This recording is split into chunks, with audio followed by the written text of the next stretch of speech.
All right, ladies and gentlemen, thank you so much for joining us tonight. We're very excited to have you all here. The first order of business is to swear in our new commissioners. So I'm going to come up to the podium here, and we'll just do a repeat after me situation, okay?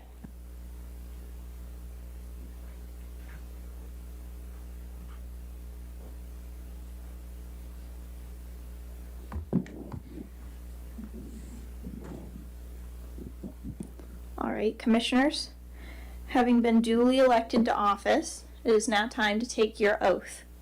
Will you all please stand and raise your right hand?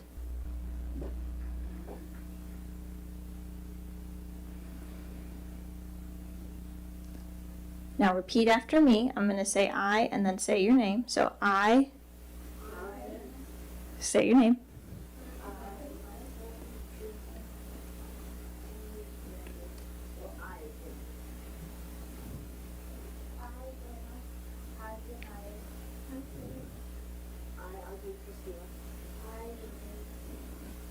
Do solemnly swear or affirm that I will support, protect, and defend the Constitution of the United States and of the State of Florida, that I am duly qualified to hold this office, and that I will well and faithfully perform the duties of the Archer City Commission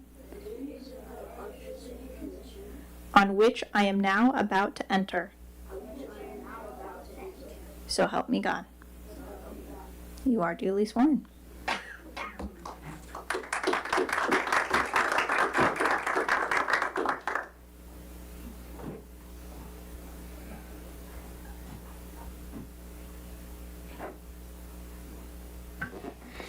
As the mayor of Junior City Commission, I call our December 9th meeting to order, being with a prayer by Commissioner Outcoat. Dear Lord, thank you for this day and all these people in this room. We are very grateful for everything you do and provide for us. Please let us have a productive meeting. Amen. Amen. Now we will have Vice Mayor Aguirre lead us to the Pledge of Allegiance. Ladies and gentlemen, please stand for the pledge. I pledge allegiance to the flag of the United States of America and to the republic for which it stands, one nation, under God, indivisible, with liberty and justice for all.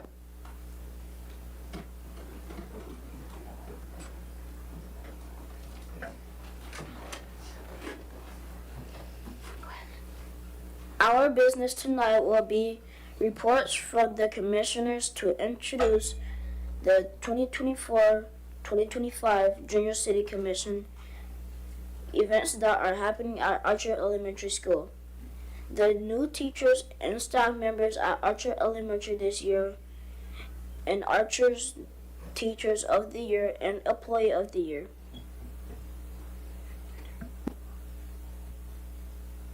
Commissioner Castillo, will you please share your report from your interview with Mayor Boyles?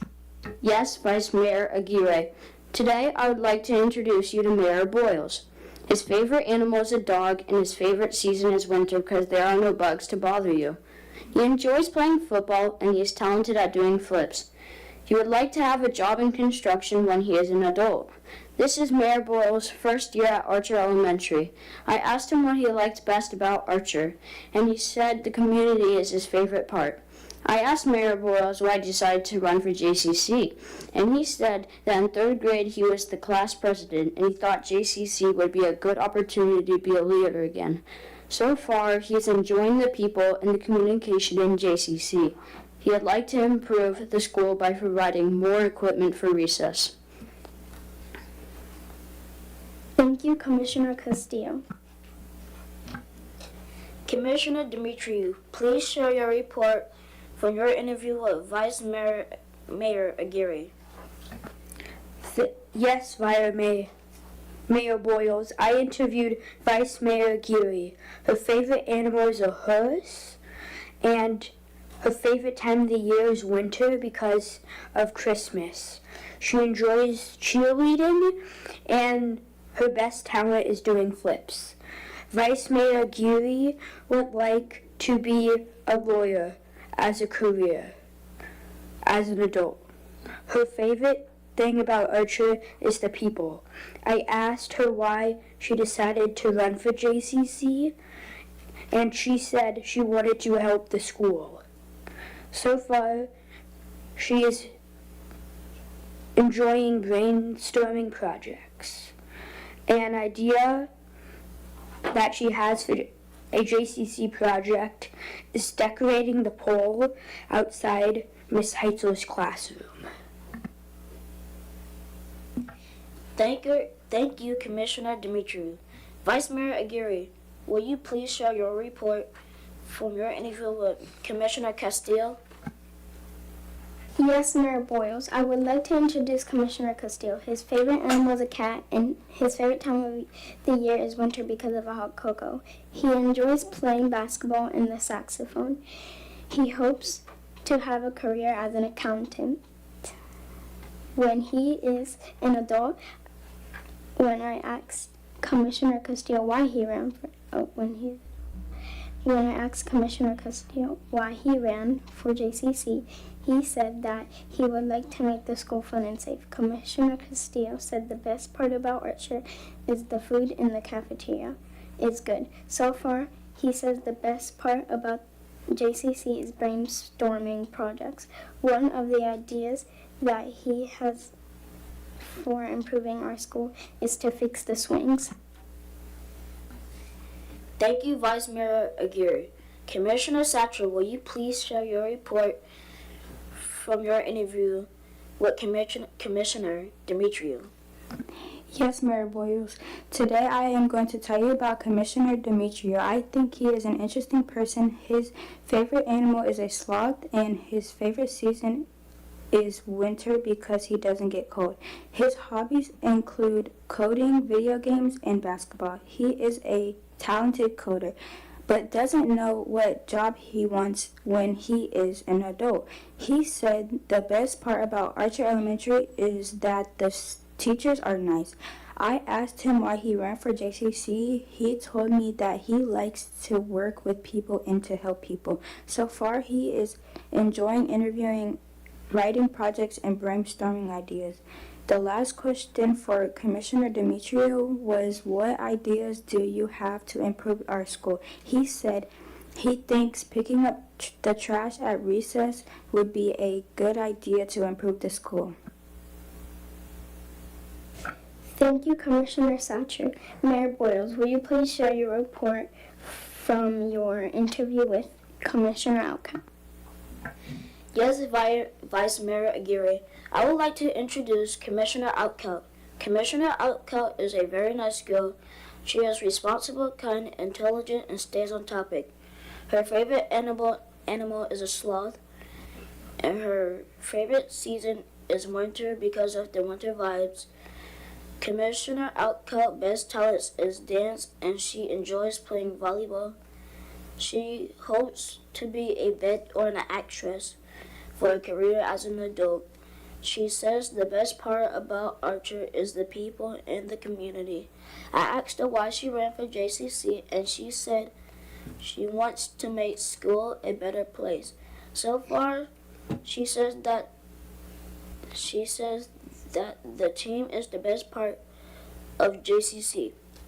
An idea that she has to improve our school is to provide fans on the PE court. Thank you, Mayor Boyles. Commissioner Alcott, will you please share your report from your interview with Commissioner Satcher? Yes, Mayor Boyles. Today I would like to introduce Commissioner Satcher. Commissioner Satcher loves dogs, summer, and swimming. She enjoys cheerleading and has a talent of never getting cold when it is cold outside. When she grows up, she would like to go to cosmetology school. She says that her teacher is the best part about Archer. I asked her why she ran for JCC, and she told me that she wanted to learn more about JCC and work with other people. So far, she is enjoying being able to be in a group with people. The last question I asked her was, what ideas do you have to improve our school? She told me that she thought we should work on cleaning up our school and adding more equipment to the playground.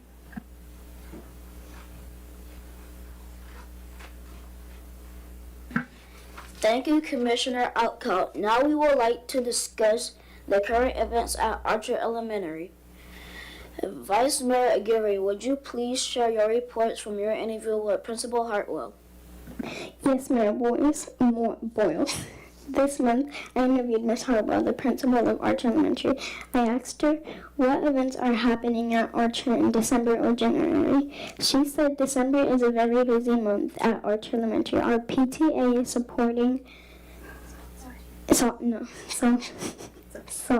sponsoring a jump rope presentation called We Flip You Learn.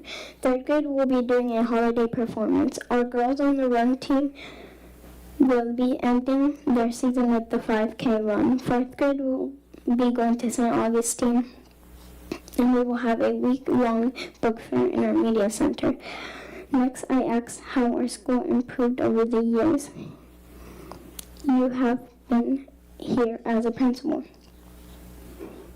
She said, I have seen the kids grow and learn and become better readers and students. Then I asked, what is the best thing about being here at the principal at Archer? She said she would like to come to work every day with the greatest students and staff.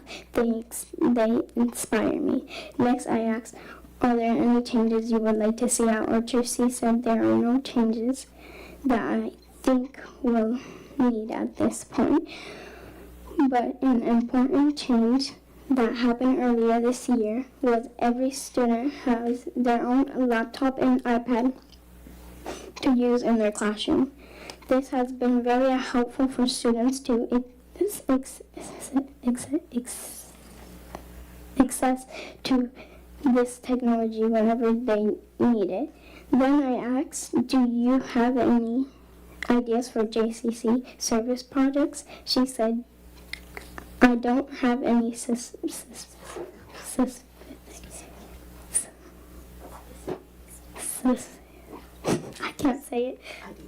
ideas, and I always enjoy seeing the ideas that JCC students think of themselves. When I asked how could the community of Archer help the school, she said we can always use more volunteers. We need readers for our Roman reading program and people to help with our PTA projects such as the carnival. Thank you, Vice Mayor Aguirre. Now we will share our reports about the new teachers and staff at Archer Elementary this year. Commissioner Satcher, will you please share your report from your interview with Mrs. Graham? Yes, Mayor Boyles. This month, I interviewed Miss Graham, our new kindergarten teacher, and we love her. I asked her what she liked about Archer, and she replied, I love the location and the students are so on board with learning. She also said the staff are welcoming with open arms. Before working at Archer, Miss Graham said that she was at Hidden Oak.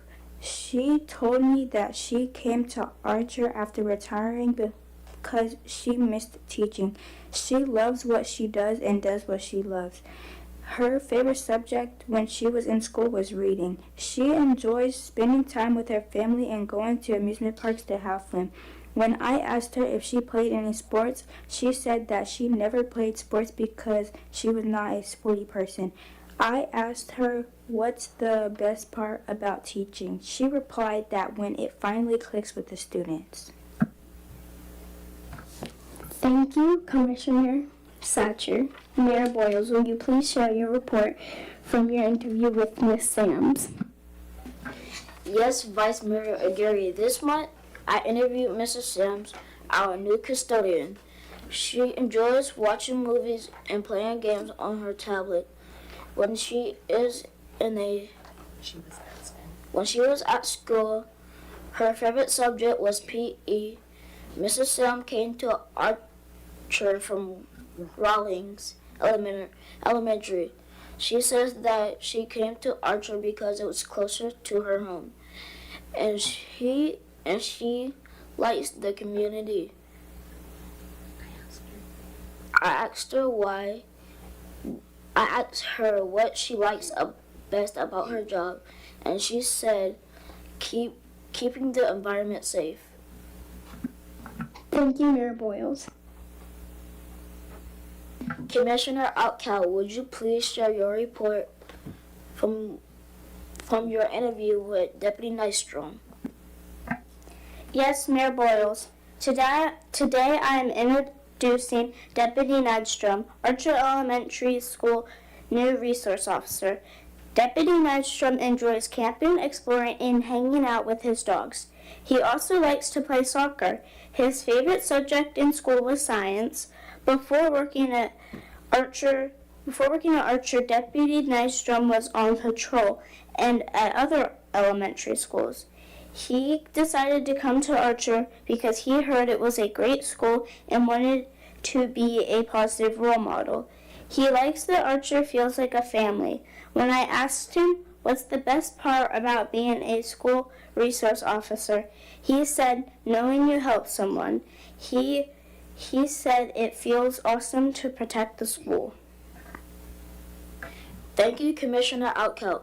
Now we will share our reports about Archer's Teacher of the Year and Employee of the Year. Commissioner Demetriou, will you please share your report from your interview with Mrs. Heisler?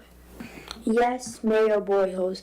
I interviewed Mrs. Heitzler, Archer Elementary's Teacher of the Year. Ms. Heitzler likes to croquet and watch football and college softball. She used to play softball. When she was in school, her favorite subject was math. But before she came to Archer, Ms. Heitzler worked at Terwilliger Elementary for 12 years.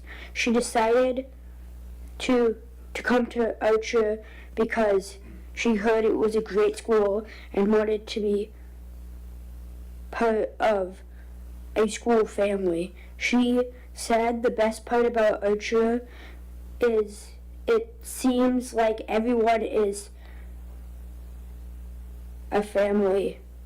I asked her what was the best part about teaching. She said when you were teaching, you see a student understands what you were teaching and their faces light up. I asked Mrs. Heitzler, how does it feel to be Teacher of the Year? She replied, it is such an honor to be Archer's Teacher of the Year. Words can't really explain how I feel. I love teaching, and I think others like me to really warm my heart. Thank you, Commissioner Demetriou. Commissioner Castillo, will you please share your report from your interview with Mr. Cooper? Yes, Mayor Boyles. This month I interviewed Mr. Cooper, Archer's Employee of the Year. Mr. Cooper enjoys playing with his dog for fun, and his favorite subject in school was history. He doesn't play any sports, but he does play guitar and drums. Before coming to Archer, Mr. Cooper worked at Florida Department of Corrections. I asked why he wanted to come to Archer, and he said to do a job that is safer. He likes Archer because of the students, and interacting with the students is his favorite part of the job. I asked him, how does it feel to be chosen to be Employee of the Year? He said it's an honor and a privilege.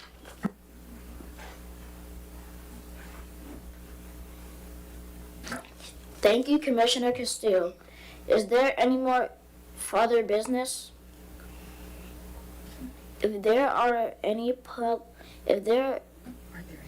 are there any public comments?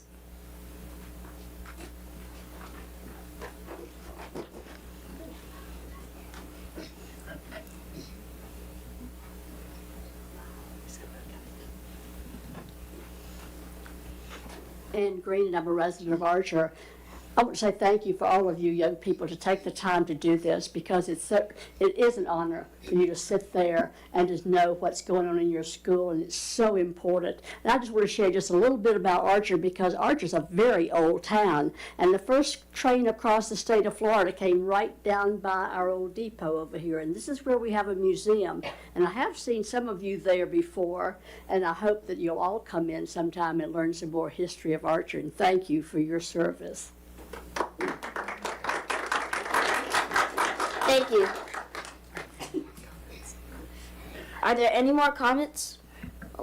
Good afternoon, I'm Vice Mayor Penny, and I want to thank you all for coming out and serving the city of Archer along with us, and we're looking forward to working with you for the next year, and I'm excited to meet all y'all tonight, and we will be talking again. Thank you so much for your service. Thank you. Are there any more comments? What's next? If there are no further comments, do I hear a motion to adjourn?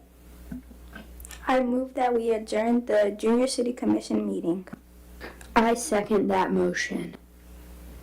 The motion to adjourn has been moved and seconded, and all in favor say aye.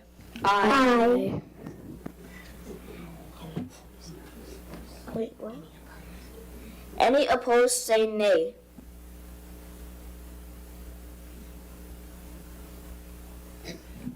The motion carries 6-0. The meeting has been adjourned.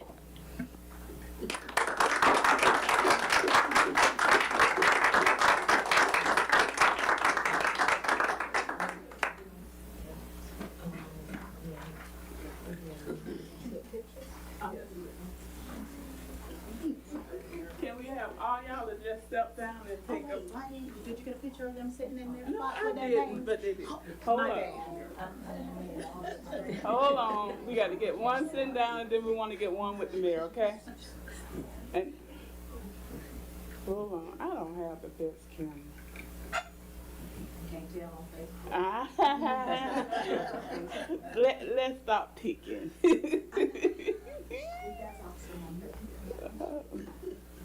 Okay. All righty. Okay.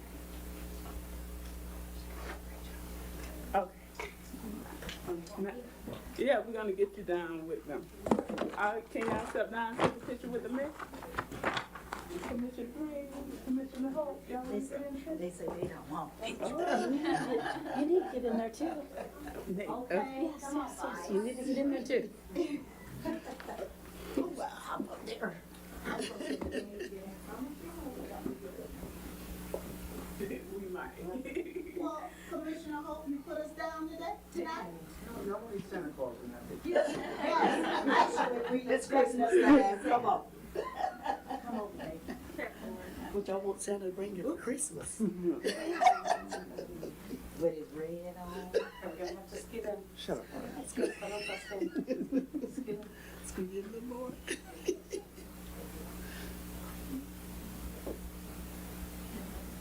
Does everybody know that Commissioner Rose? Yes, we're missing one, but she's not, she's sick.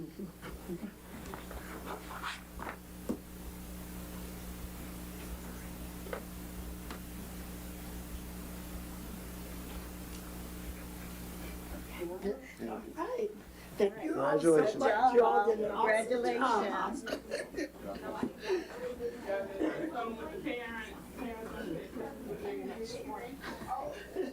She's gonna get a whole shebang. I know that's right, girl.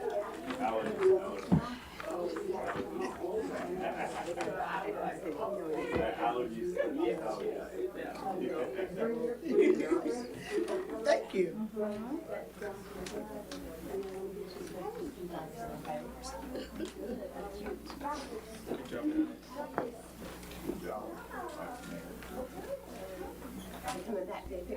Yes. Okay. I said take a photo. Okay. And then come back up.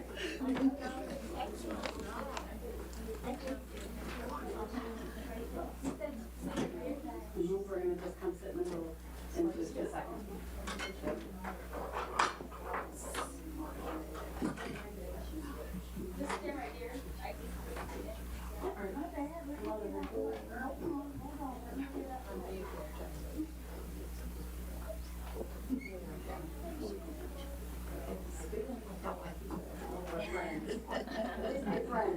Don't have to be that close.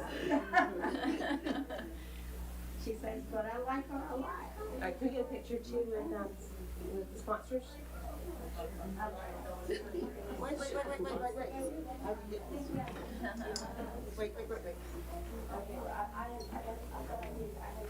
Got to show you all.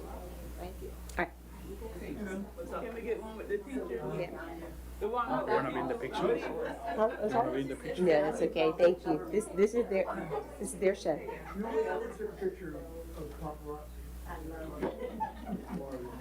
Perfect.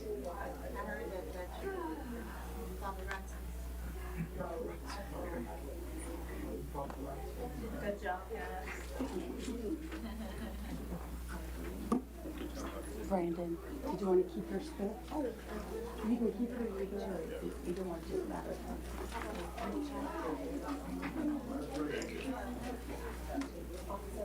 They did a great job. All right. Good to see you all. Thank you all for coming and being here. Thank you. All right.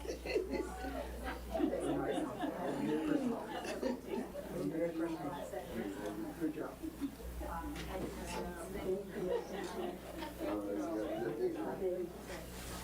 Good job, buddy.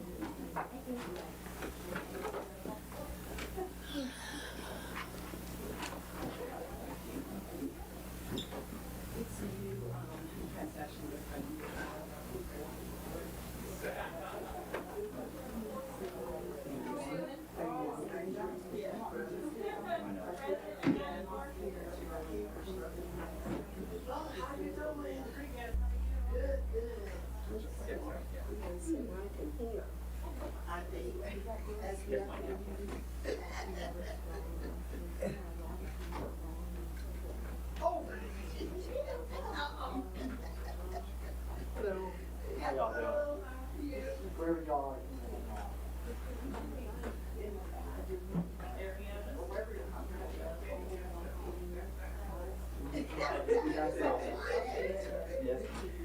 She gave away walnuts, almonds, and dried.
We have probably about 30 seconds before we get started.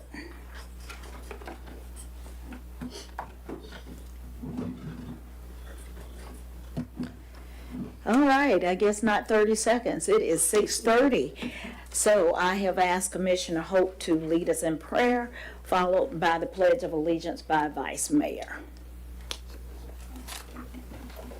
For those that'd like to participate, if you would stand and bow your heads, please.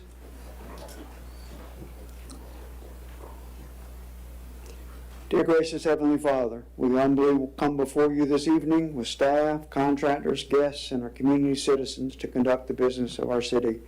May we be graced with the peace and wisdom to listen well, interact, and discuss with discernment and civility to result in making the best decisions for all of our community.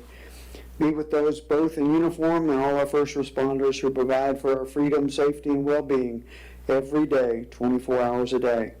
We thank you for the energy and leadership and our young junior city council adults who carry civil pride and leadership into our chambers and representing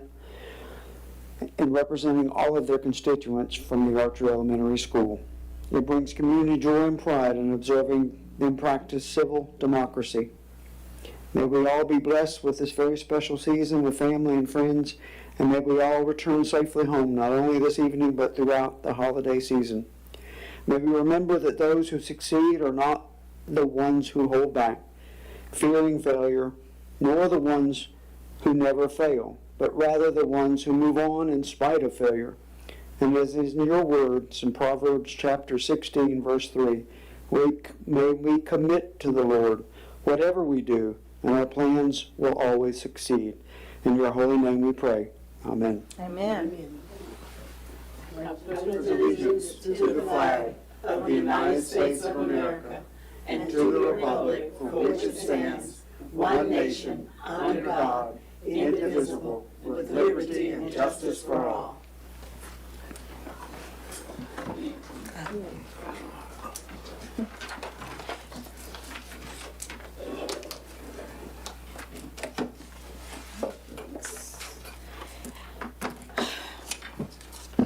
Thank you, Vice Mayor and Commissioner Hope.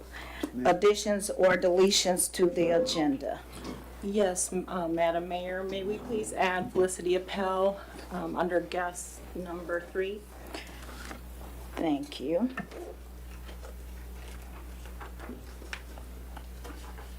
That it? Is that all? Okay. Also, we need to excuse Commissioner White, who is sick tonight. So moved, Madam Mayor. Thank you. So we have a motion by Commissioner Hope and a second by Vice Mayor. Any commissioner discussion? No? Public discussion on the motion? All right, let's go to a vote. All in favor of the motion on the floor signify by saying aye. Aye. All opposed likewise. Motion carries 4-0. All right, so we only have one change on the agenda. So do I have a motion to adopt the agenda with that one change? All right, so we have a motion by our Vice Mayor. I second that. And we have a second by Commissioner Hope. Any commissioner discussion? None. Public discussion on the motion? All right, seeing none, let's go to a vote. All in favor of the motion on the floor signify by saying aye. Aye. Opposed likewise. Motion carries 4-0. All right, we're at the consent agenda, which includes 4 items. The approval of minutes for November 12th, November 25, the bill payments as presented, and Civic Plus Municode codification agreement. I'm sorry, I'm hot. Motion to approve, Madam Mayor. Thank you. We have a motion by Commissioner Hope. Do we have a second? I second. Thank you. We have a second by Commissioner Green. My bad. Any commissioner discussion? None. Public discussion on the motion.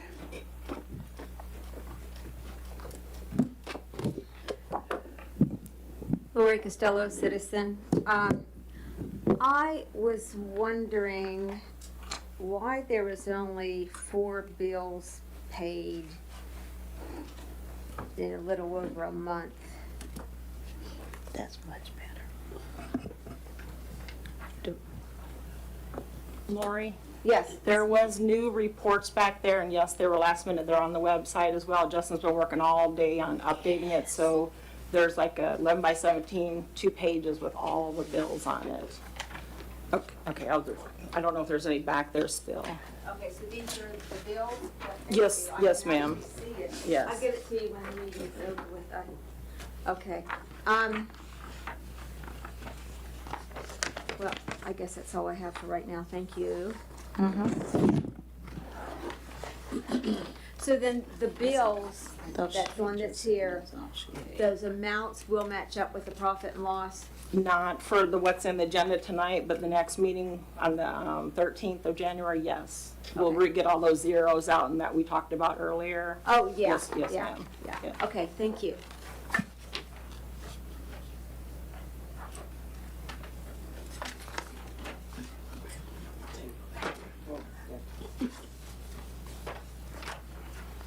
Hello. Hello. Gene Arnold. Are we talking about the November 25th meeting?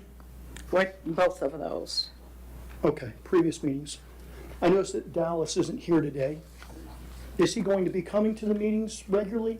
Yes, but since we have our junior city commission, he has to be at Newberry for tonight, and then he won't be here for December 23rd.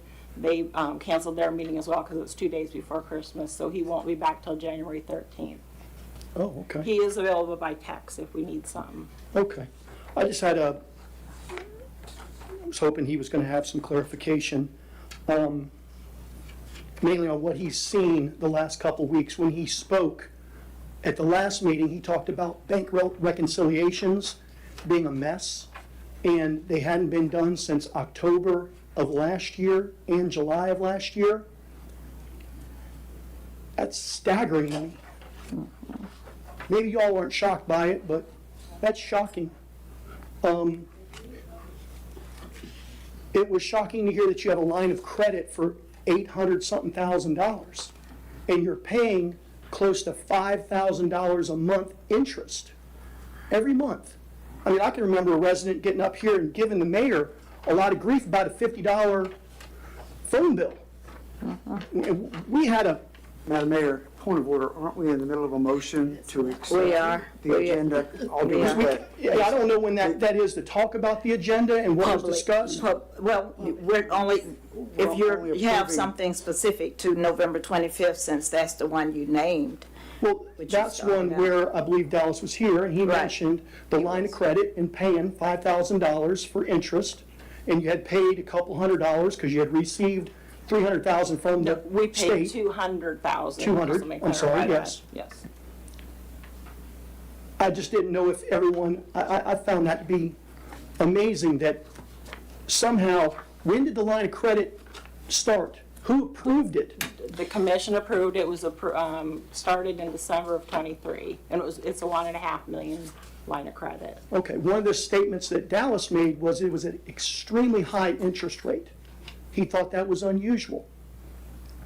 Another thing was Kimley Horn. How y'all owe them $370,000? Since when? Has this been an accumulation that they've just run the tab up for 2 years? For 6 months? Has everybody known? I guess you gave us a profit and loss, but you haven't given us a bank or a balance sheet to understand really who's owed what money and how much money's in the accounts. Because Dallas went on to talk about how money should have been in the wild spaces to the tune of $100-something thousand, and there was only $2,000 in there. So a lot of the financial stuff was just shocking to hear. Mm-hmm. Thank you, and Deanna said that he would be available by text, but what's tomorrow? Tomorrow's Tuesday. I'm sorry. All my days have been running together for the past week. I'm sure you could probably reach him tomorrow if you wanted to get more clarification. if you wanted to. He's at $95 an hour. I'm not gonna get on his dime. I'll just wait till he's here next. Okay, thank you. Additional comments on the motion? All right, let's go to a vote. All in favor of the motion on the floor signify by saying aye. Aye. Opposed likewise. Motion carries 4-0. All right, so we have guests here, I see. Agenda item number 1 is Rebecca Smith from Oakview Middle School volleyball team banquet fee waiver for December 20th from 4 to 9 at the Archer Community Center. Just like briefly let them know what it was. Oh, okay, yeah. So I'm the team mom for the Oakview volleyball team. A lot of those girls actually attended Archer Elementary and are now at Oakview. And we're looking for a space to use for their annual banquet after the end of their season, just to celebrate their achievements. They came in second in the district, so we're hoping to celebrate. Thank you. Okay, thank you. Yes. Did she get the application or anything? Did she? Yes, it's in here. Yes, ma'am. Yes. Okay. Yeah, it's for 5 hours on December 20th from 4 to 9 is what they're asking to use the community center for. Is this time to make a motion? Yes, it is. Okay. Go ahead, Madam Mayor. So I'll make a motion that we approve the fee waiver for the community center for the volleyball girls, since we are about helping our youth. Correct. And, Definitely. you know, and certainly we congratulate them on their wins. And, yeah, I make a motion that we waive the fee for them. I second that, Madam Mayor. Thank you. We have a motion by Commissioner Green and a second by Commissioner Hope. Any additional discussion by the commission? Great job. Well, they're not here, but tell them good job. And we are proud of them. All right, public discussion on the motion. All right, seeing none, let's go to a vote. All in favor of the motion on the floor signify by saying aye. Aye. Opposed likewise. Motion carries 4-0.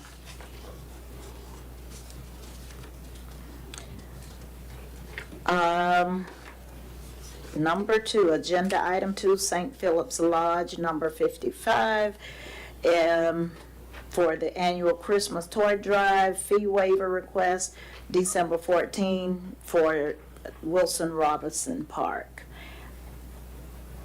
Okay. Good evening. I'm Anthony Dobson, Secretary of St. Philip's Lodge. Our president and worship master is not here as of yet, but again, we've been doing the annual toy drive and bag giveaway at Robinson Wilson Park and Pavilion, and that event is scheduled for this Saturday, so we're trying to secure that space so we can continue that unity in the community event. Thank you. And Make a motion to approve that, Madam Mayor, for the sake of discussion. thank you. Thank you. We have a motion by Commissioner Hope and a second by Commissioner Green. Do we have any commissioner discussion? Did we get the application? Yeah. No, ma'am. That's what I was about to say. We do not have. I actually have it here. He sent it to me today. It's pending his signature, so he's on his way here. So once he signs it, I can turn it over to you, or I can sign it, but I would usually give it over to our president to sign. It doesn't matter to me, just somebody that's going to sign to. Okay, you want me to step to the side and sign it now? I can hand it over to you.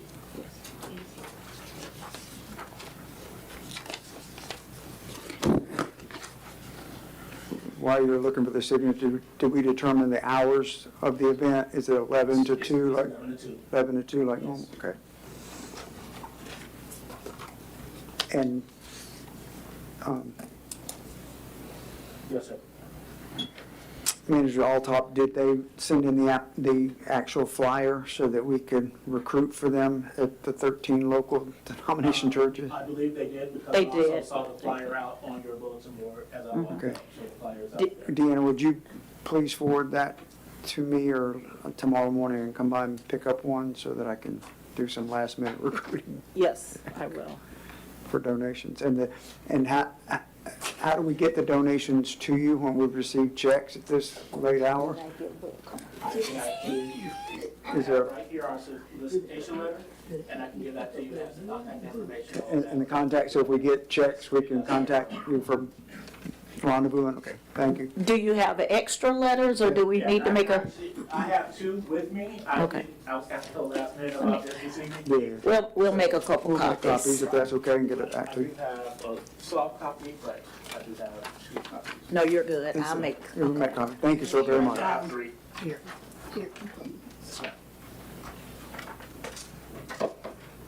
This is a donation from Archer Church of God in Christ. All right, thank you.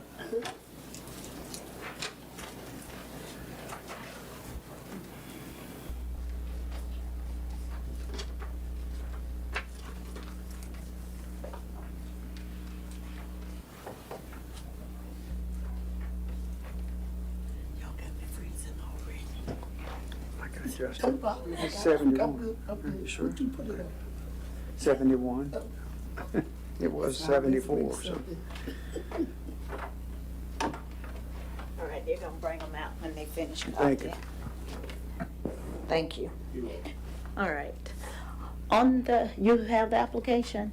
So do you know everything that you guys need at the park?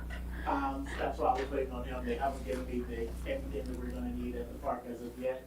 Okay. So this is actually my first year being part of this particular lodge. Okay. So I'm not sure what they have or what they need at this time. Okay, so,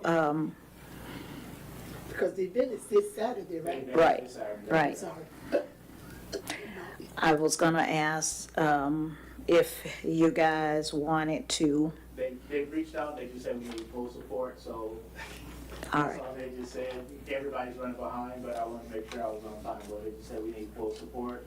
So, I would just say whatever was provided in previous years, it's the same thing that's needed for this year, which kind of do the same thing again. Okay, I'm sorry, yes, ma'am. I was going, are they still coming? Yes, One ma'am. of them, They, okay. they are on the way, they're just running late, but they were stating, they're running behind and full support is needed. So as I've been here for previous years, I've been with the organization, part of the state, for like 10 years, so I've been to 10 of these events. So I would just say the same thing that they've been having is probably what we continue to need. Okay. If you have that of record. Okay. I'm not sure. I know that some years they've asked for chairs and tables and some they did not. We will definitely need But chairs and tables. We'll just wait till they Right. get here for that Well, I can speak part. on that part. I know we'll definitely need chairs and tables. We didn't have chairs, I believe, last year. And it was, especially for a lot of the parents, especially some of the older parents was having an issue because they didn't have anywhere to sit. If I remember correctly, there aren't a lot of benches out there, but there are a few. So I definitely know we need chairs and tables. And this year, we're actually setting aside a special area for the teens. And we're focusing a lot on the teens this year because in previous years, the teens have kind of been left out. But we do have something that we're trying to do to put together that's going to be uplifting for the teens and directed toward the teens in their future as well. Okay, thank you. You guys have any other questions? 'Cause- Madam Mayor, based on the contingency of the application not being complete, my motion stands, but contingent on any feedback from you, Manager Altop. If it's something that's unreasonable or something we can't provide, you can certainly send it out to us individually so that we can send you back a reply if you need to. My only concern is we'd have to have one or two public works come in and set up the tables and chairs, and then when it's over, the event is over, we'd have to take them back down. So we'd be paying staff possibly overtime, just so you're aware. Because we can't leave the tables and chairs out there until Monday. Gotcha. Is there any other questions I may be able to help you with? we're not quite sure. We have a motion, but I was wanting to close it all at one time when they get here, so I was gonna ask if we could just withdraw the motion until the. You know he's arriving tonight? Yes, before the meeting ends? they are on their way. Okay, then I'll withdraw my motion at this time or table it until their arrival so they can complete the application for review. Okay, let's table it. All right, thank you. And thank you. All right, so we're gonna move to number 3, Felicity. Hello, everybody. Good evening, Mayor. Hello, Commissioners. I'm here to talk about all of the engineering projects. I did watch last meeting, and I know that there was an agenda item to discuss an agreement with Swanee River Water Management District and a little bit of confusion about how that tied into what the Army Corps is doing. And I would say that it is the same and also separate. So last year, Tony had us submit for stormwater grant funding for 3 different project areas. Holly Hills, Depot Street, and Wilson Robinson Park. We submitted to 2 different places, the Water Management District and DEP. And that was like 50-50 grant, so each one would provide 50%. You all did not receive the DEP funding, and the Water Management District only made the decision to fund the Holly Hills project. So that was what that agreement was for. It was in line with what we requested from them. So as of right now, there is no match funding. So if you signed that agreement, you all would be responsible for that $55,000 and some change. What the Army Corps is doing is they're looking at the entire city, and specifically at those locations that I mentioned, but also as the entire city as a whole, and they're going to be making recommendations and kind of in a citywide plan on how to address stormwater and how that would be done, you know, culverts here, pond there, things like that. And then the intent would be to use that planning document to seek additional grant funding. So the Resilient Florida Grant Program has changed slightly, and now to apply for funding, you need to have a planning document. So that's what this planning document could be used for. The 3 areas again, Holly Hill, Depot Park. And Wilson Robinson. Yeah. Depot Street right there, there's some flooding last year, I believe it was. So those were the 3 areas that we did specifically apply for grant funding for. And again, just received that 50% funding for Holly Hills. Why did I say Depot Park? I knew what you meant. So that is what's going on with that. So if there's any other questions about that agreement, I would be happy to answer them. Or we can move on to other things. I have a question. Yeah. So if we don't move forward with the Swanee River, the 110, can we resubmit when we have the Army Corps of Engineers full report for all of the other areas in the city? Yes. So then you can make the decision if you wanted to apply for just some of them, or if you wanted to. I know other municipalities that have submitted for like a town-wide or a city-wide flooding mitigation project, which is a very large project. So you would be able to make that decision then. Okay. All right. Questions? Commissioners, any other questions? Do we have any idea when the surveys and everything will be done, where we can see if we qualify for the grants? So we haven't had a call with them in some time. One was in October. They had, I forget the terminology that they used, but basically they proposed a whole bunch of different solutions, and then we're going to combine the solutions like 1, 3, and 5, or 1, 2, and 4 for whatever made the most impact on mitigating the flooding, and then that would be their recommendation, and then they're going to take that recommendation and assign a cost to it and, you know, list all the benefits. I don't remember off the top of my head what their schedule is. I know they emailed it to us, but I don't remember what it was. I believe it was the beginning of next year. The Resilient Florida Grant Program typically isn't open until July, so it would be before that, I would assume. So just to add, Swanee River Water Management District is still asking me to reply if we're gonna move forward or not. So if you guys need to wait, that's fine. I believe I have time to sign it, but I'm not sure on that because he's emailed me more than once asking what's going on. Yeah. I just know we're looking at things. Did he give you a deadline, or do we? I know? don't recall him giving me a deadline. He hasn't, but I would imagine that they wouldn't wait until July. But we have not asked specifically. But they may wait until January, February for a decision? They based may, we on- can As we ask. go through our financial updates? I'm not sure how aware he is of the financial status of things at That- Archer. I would imagine Felicity, not that's my very. greatest concern. If we have a additional $55,000 debt service on something we don't have, it's a no-brainer. I would agree. I mean, so, but I hate to say no until we. You're right, and then we don't. And again, Deanna, I'm sorry to point questions to you, but has Caleb finished his financial statement audit for 23, or we don't? They're close. Him and Dallas were working on the wild spaces that Mr. Gene Arnold talked about. There are some discrepancies, so that's what they're working through now. So I believe they're almost ready to move forward with the presentation to the commission, the citizens. I would really, Madam Mayor, like to hear that before we make any financial decisions Right. of this magnitude where we have debt service. I know that's not what you want to hear, Felicity, but that's where we're at. No, You know, I it think is- that's the wise it's choice where to the make at this checkbook point. is right now, so that's, Madam Mayor, motion is to table this decision until we get our financial statement audit from the auditors. Okay.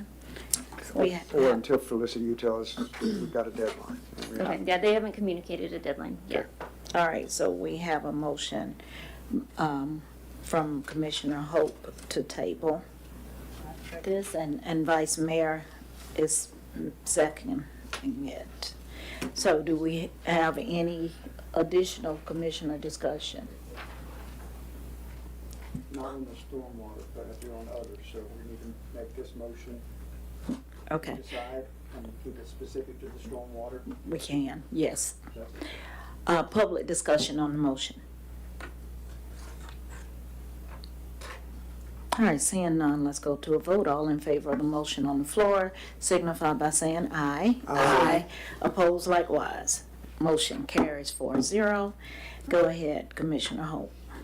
Felicity, I'm sorry, we're going to go on. Microphone. We'll start with whatever next project you want to start with. Well, I just. my big ticket is. Microphone. My big concern is our wastewater phase 1 and any updates specific on that. Are we anywhere closer, or? So I will just tell you where we're at with that right now. We did submit for SRF funding for the construction phase. Just a reminder, design and permitting is fully grant funded. You all were not eligible for the SRF funding due to your financial situation because it would have been a grant loan combo, and it just, I think we know the math just wasn't going to work there. What we're waiting on now is we submitted for grant funding, 100% grant funding from the DEP Water Quality Grant. They're supposed to release those grant awards before the end of the year, and so we are hoping, ideally, the full project would be funded with grants. If only a portion of the project is funded with grants, then we can go back to SRF and reduce our ask there, which would reduce your repayment amount and might make it affordable with the revenues you would collect from the wastewater system. So that's where we're at right now. We're waiting to hear back about that grant program. When does that grant cycle end? Or when does that grant cycle end to know So whether they approve or not? Is it first quarter or? it's fourth quarter. So we expect to hear before the holidays. Okay. Yes. Good, okay. thank Yeah, because it is quite a large project. It's very expensive, and obviously it has two components to it.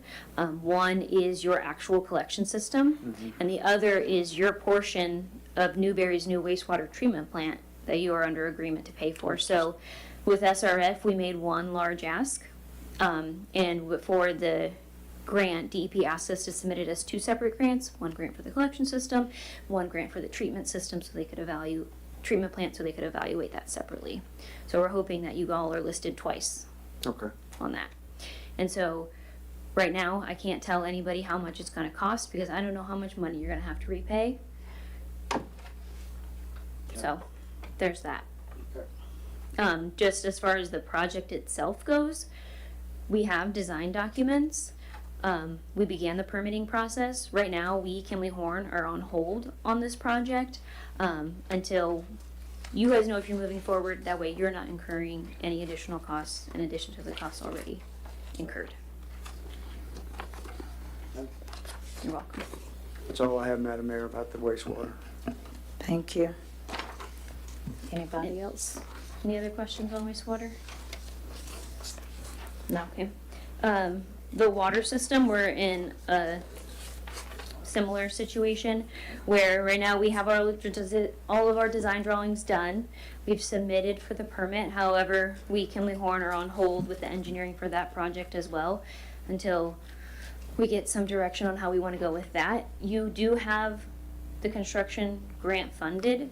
However, the problem we're running into with this grant is it is a pay and then get reimbursed, and your construction is about $700,000. So I know you guys are trying to figure things out, but that's something when you're, thinking about this other water management district money is that you have this agreement that you have already signed, and it's 100% grant funded, but it's pay and then get paid, unfortunately. So, any direction from you all on that? I know it's a project that we want to get done over there by the church. I guess that's really everything utilities, infrastructure related. So any other questions that you guys have, I'm happy to answer. I don't have any, Madam Mayor. Thank you. Okay. Anybody else? No? All right, thank you for listening. Thank you. So we're going back to. I have a question for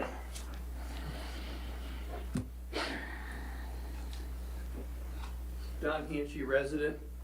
My question is, in the design of the pumping stations and the wastewater, given we lose power in this city quite often, is there backup power to these, like a backup generator, etc.? Because my concern is if we lose power for days, it's just gonna keep backing up, it's gonna back up in everybody's houses. So how the lift stations are designed, there's two different ways that you can bypass them if power fails. Okay. One, they're set up for a generator to be hooked up into them, so they've got the receptacles there, so you just plug it in, turn it back on. They're also set up for bypass pumping, so you can get a trailer mounted pump, throw the lines down in the wet well, and pump it back out. So either way, yeah. So do we have plans for that contingency if we lose power for 3-4 days? We should. So I do know that you all, the city of Archer is a member of an organization called Florida Rural Water, and they do provide generators and bypass pumps to their members during times of emergency. Whether or not you have, X number of pumps for X number of days in writing, that I'm not sure, but you are a member of that organization with that benefit provided to you. That's just something I think we ought to look into to make sure that we're covered, instead of having backing up in everybody's houses. Sure. Thank you. Thank you. All right, I'm sorry. St. Philip's Lodge, I see ya. Come on forward.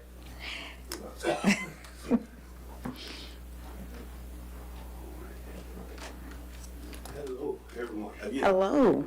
Again, I'm glad I made it. We're glad you made it too. So yeah, we're here. We in our drop dead week for the toy drive here, and just like the last time we met, we are very limited on what we're going to be able to do this year. And so today, I think I have already awesome. Think I have everything turned in for the facilities, and what we're asking is definitely for everything you did last year. I think we got it outlined in the rental agreement, as well as anything monetarily that you all may be able to do, and I already know the circumstances. So I appreciate the hustle from you all. That means a lot to us. The reality is, is that we're again the kids don't really understand that around Christmas time, so and so we have been from pillar to post, and I think that's why. I know that's why I've been before you a few times, and we are reaching. We are reaching. We know you all have ramifications that kind of you have to stay in between. So I guess we're just here to see where we are as far as helping put this on. We've been at this for almost 20 or a little over 25 years now. We started off in the hospital, and we have our grandmaster here for the state of Florida, who's also a part of our lodge. Just so happened he walked in. It's good to see you. All right. And we've been at it trying to make this thing happen for the city of Archer. I can't say we have not purchased very many toys. We have not had the financial backing or the resources to purchase very many bikes. Seem like every year they go up a couple dollars on the bikes. Just a couple. Just a couple dollars. And so we are depending on not only you all, and you all have helped us in the past, and also some of the great people at Archer who a few have big hearts and hidden hands, and we appreciate those folks in the churches and everybody that has been stepping up to the plate. So we're just asking for those things and anything you might see to help us pull this event off. We could have easily canceled this year and kind of focused on something else, but it's not even an option. It's not even an option. Even when I posed it to the rest of the members, it's not even an option. So, we have to come out personally and buy these things, and for most of the stuff that we have, that's kind of what it's been. But we're kind of leaning a little bit on you all. And again, I know the circumstance. I'm listening to the circumstance, and I know you all are kind of tapped. But we are Team Archer, and we're looking to have this event. We are looking to have the event. So, as I promised, I've reached out. One came through earlier today. Another one told me that he was going to check this evening with his purse. Okay then. All right. So I'm gonna check back in tomorrow. The third organization I haven't heard back from yet, and we're tapped. So I don't know what else to tell you. Commissioners, Did we? I'm not pointing at anybody that was supposed to do it. Did we reach out to YMCA to see if they would participate at all, or? I reached out. I haven't heard back from them yet. Because that was a source. My church has not provided them. I know Commissioner Green's church gave a donation this evening. The flyer is available that I can get, Deanna, from you. And I'm sorry, because I thought that I said to send it to everybody, and maybe I didn't. But Yeah, I mean, my full on it, Thanksgiving, I didn't press getting it or whatever, but my church will come through once I press them, so either that or they'll kick me out of the church, one or the other. Did you get a chance, Deanna, to look at the application? I mean, because Mr. Grandmaster just said everything we've always done in the past. The tables and chairs will create overtime, so that will be something we'll approve this evening as a contingency, I guess, or is there anything else on that list that we're not going to be able to provide this year that you can see? Well, I don't really know what we provided in the past, meaning I wasn't at the event, but I know tables and chairs. I just need to know how many you're requesting. If the weather holds up, there was at one point we had almost 400 people out there. So there's a lot. We don't need tables and chairs for everybody. In fact, we're encouraging them if they want to sit down, bring a lawn chair. Plenty activities that'll be out there for them to be involved in, and if they're not involved in those activities, and then they can bring a chair. Was it some bleachers out there? I can't remember. It was, I think it's 1 or 2 sets out. Yes, sir. Come on forward. I was trying to stay away. I see. Good evening, Madam Mayor, and everyone in their respective positions. Good to see you, Dan. I always talk to you on the phone. Ice.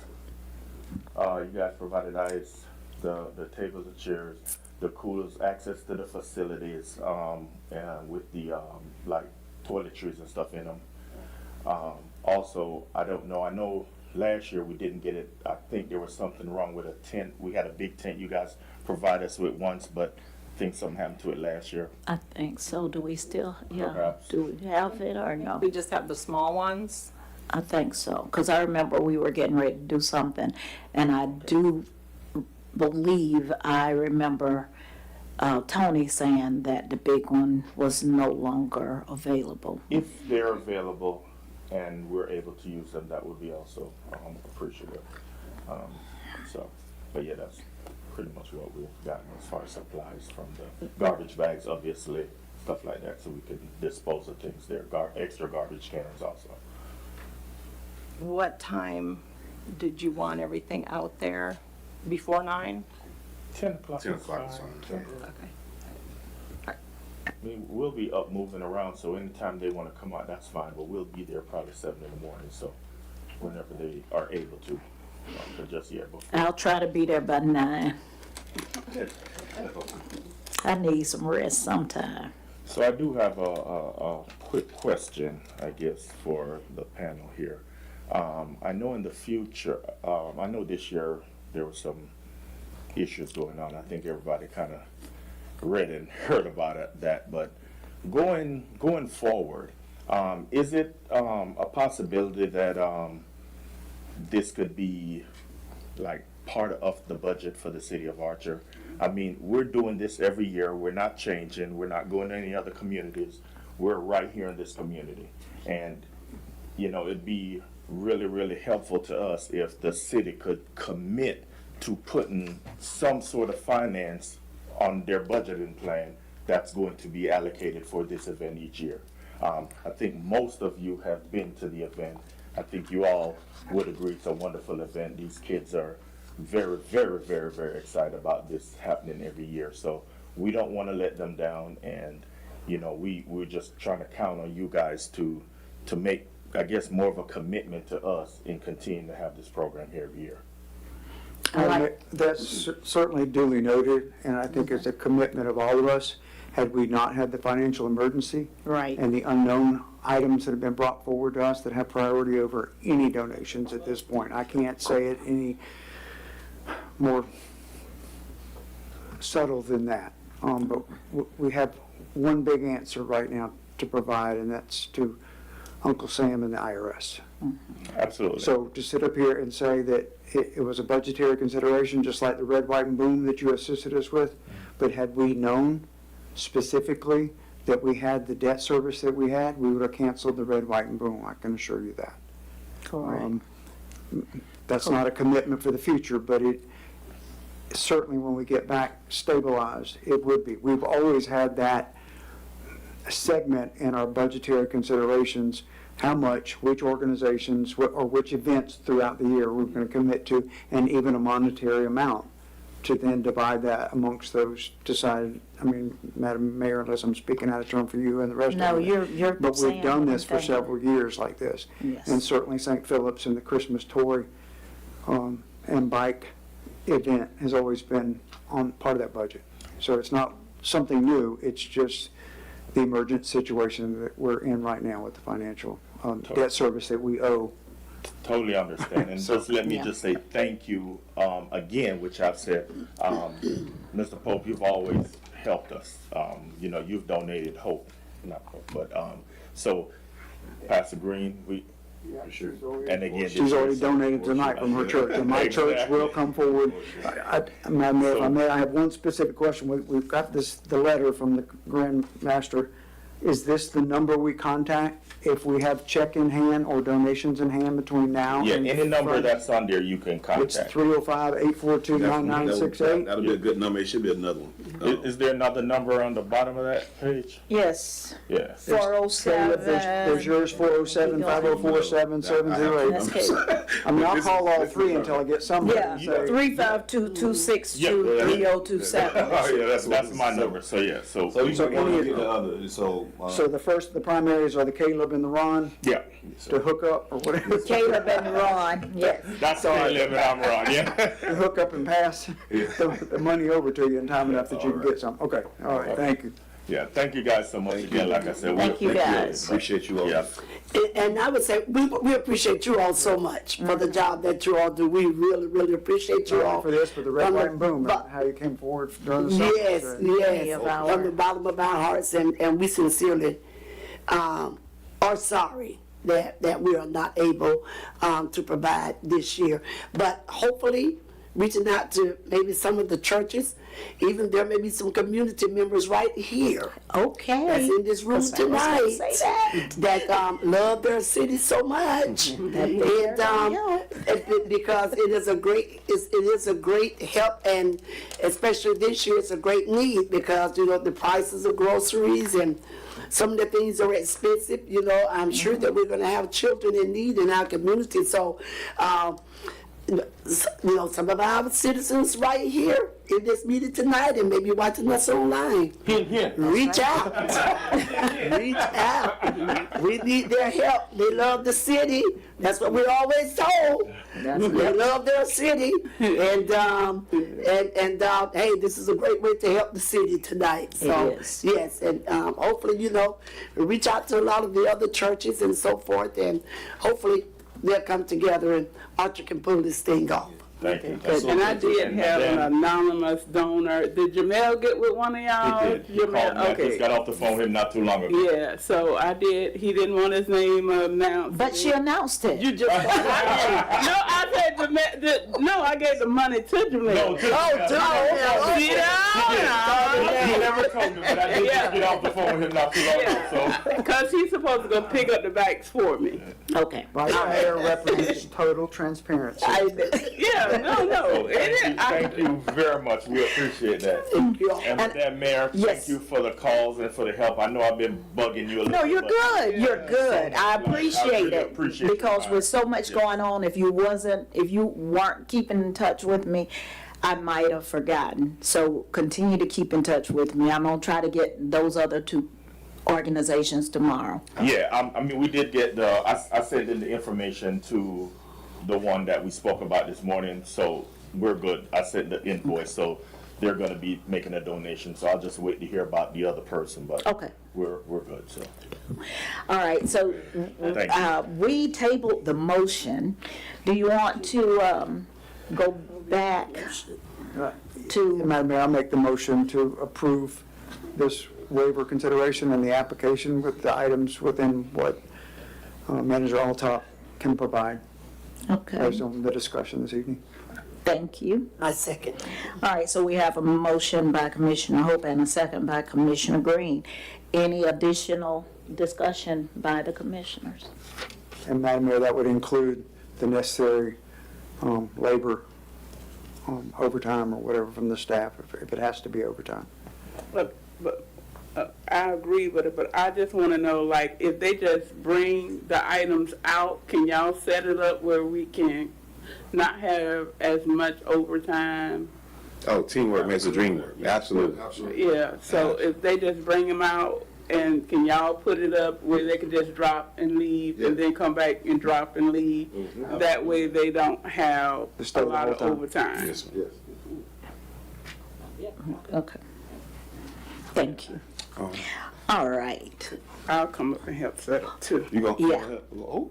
All right, so you got two of us. And Madam Mayor. Well, we're country girls, so we can work. Right on, right on. I just want the Grandmaster to know that I'm priority no matter how many times he call you. I'm the teacher. Yes, sir. That's my teacher. She's my teacher first, right? Thank you. All right, thank you. Public discussion on the motion. No public discussion? Were you gonna say something?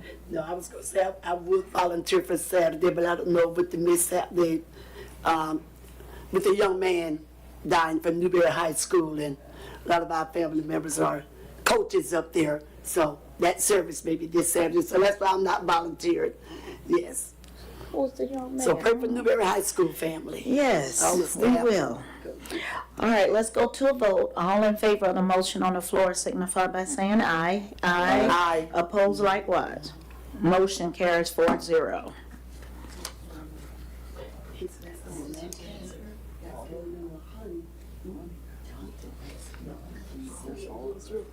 Oh, wow.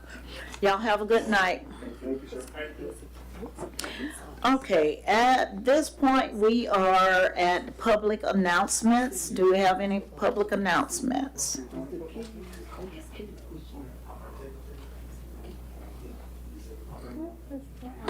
Huh? The back thing for the holiday with the thing. I don't know, but turn your microphone on. Oh, she don't even, I guess it's not for Archer.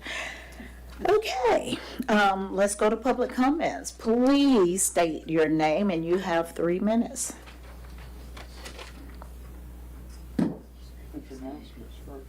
Yeah, it said announcements. Nobody came forward.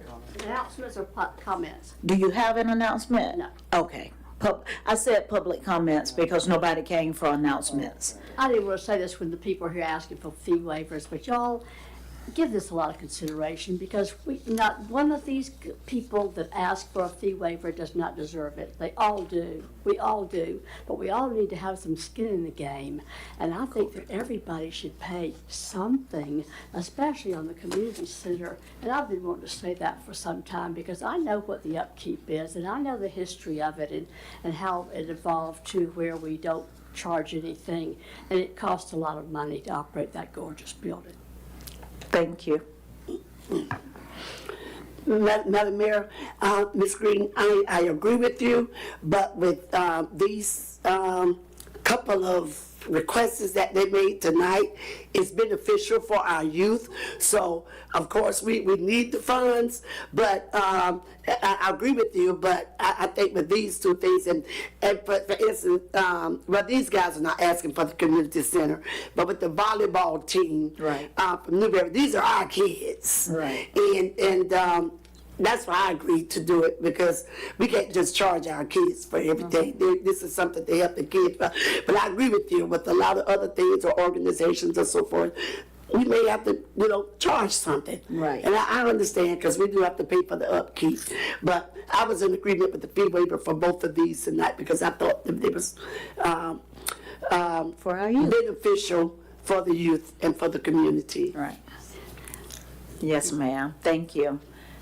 And also while he's coming, because the reason I responded as well, because we've been accused of, and it could be true, that even Ms. Costello reached out to me as well, that when citizens brings up, what word am I looking for? Outside of questions, I'm going to use questions for that, like a word, but they bring up, things to us or questions or situations before us. So we, citizens are saying that we are not addressing their concerns. So that's why I wanted to respond to you. I want to make sure that we try to address the concerns of the citizens. I don't want to be accused of that anymore. And so we're going to be accused regardless, but we want to try to do our best to address your concerns. Thank you. Go ahead, Mr. Arnold. Hello, Gene Arnold. For the Red, White, and Boom, did the county give a grant to us, I believe, for that? Yes, I can't believe it was 10 or 12,000, but yes. Correct. It was 10, 12,000. I remember Tony talking about that, even though I don't think his budget, he had put the money in, or I don't know much about that. But then also, didn't a bunch of private businesses contribute about $65,000 to $7,000? Yes. Yeah, we broke even on that. Look, I think we raised the Yeah, she is not using this microphone tonight. So my I question believe is, we came above, we wasn't in the red with the Red, Bright, and Bloom, I don't think. I believe we got like 10,000, and with the vendors and the other companies that came in, I think we was not in the red. We didn't make a lot of money. No, but it is an event, and I think Mr. Commissioner Hope was incorrect when he said that it cost the city of Archer money, and that's not correct. And it is, along with all these other things, there's a lot of good things that take place, but that is something where hundreds of people come to Archer and participate in what has become really a full day. So I just want to get clarification on that. Thank you. Thank you. In that vein, Deanna, would you have either Caleb or the gentleman that's helping us give an update on the cost, Red, White, and Boom, Yes. including overtime of staff before, during, and after? Thank you. Lori Costello, citizen. I do know we paid a lot of overtime, like 40, 50, yeah, thousands, right.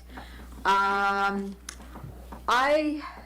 was looking at these bills, your copy and then the one that was in the packet. I'm not sure who's doing the bills, but they're inconsistent on the memo with various things. Like just for an example, Canada Financial Services, one says copy machine, other says copy or printer. You know, gasoline says gasoline for Lewis Oil, one says 64 gallons. I mean, they're not being consistent on the memos. Yeah, I understand Okay. that. Just remember Cindy did some of these and then Justin and Dallas, mostly Justin's been doing the others, so that is probably why you see an inconsistency. Oh, in okay, it. I don't even know when Okay. Cindy resigned. She What- resigned on Halloween, so October 31st. Oh, I see. Yeah. Gotcha. Okay. And did we really spend, could it be possible we spent $2,000 just in October on gas? Just, yeah? As far as I understand, yes. Justin Okay, talked to me earlier okay. about that as well. Okay. Yes. Well, that's all I have, because another thing is that looking here, and it's like, I'm trying to go down the line, but then over here, there might be 3 more than what's over here, but was paid the same day. You know what I mean? They're not consistent going down at all. So was maybe some not put on here that was added to this in October? That's possible. I didn't know what you were talking about, and I understand what you're talking about. Do you understand what I'm saying? I do, Okay. yes.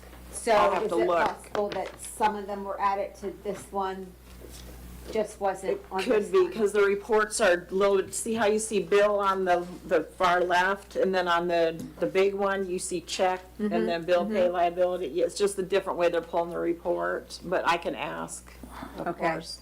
Okay. Yes. Thank you, Deanna. You've been helpful. I called her earlier today and asked some other questions, and she's been very helpful. Thank you. Thank you.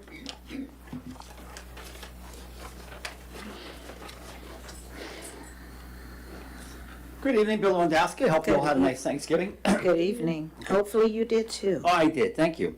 So I wanted to get a status on the move for planning services with the North Central Florida Regional Planning Commission. Committee or commission, whatever it is. The reason I'm asking is because I watched the video for the conditional use permit hearing last week. And again, it brought to mind that because of our current ordinances, it's a complete waste of time. If you're doing a variance, there's a direct line between the planning commission to you guys. However, with our current ordinances, there is no direct line. So it's essentially useless. So for example, the minutes for the July 19th meeting where we discussed the Arnold proposal, they were approved last week. That's when they were approved. That, as far as I can tell, you really can't even get a recommendation from them, because if you get a recommendation from them, because of the way our current orders are written, it's a third party. It's not something that's being presented at the meeting. And that was brought up at the conditional use permitting hearing for the Arnold project. So we have some objective issues that really need to be addressed. Now, this conditional use permit coming up, I think it's uncontroversial. I don't think you're going to hear very many people opposing it. So it's a pretty simple deal. But when you have a more complex deal, it gets really expensive. You have attorneys and all those types of things. And really, essentially, you're wasting time going to the Planning Commission because of the way we're set up now. Not that the Planning Commission's a waste of time, but because of the ordinances, it's a waste of time. So this is just one of the things that needs to be addressed so we get our planning where it needs to be.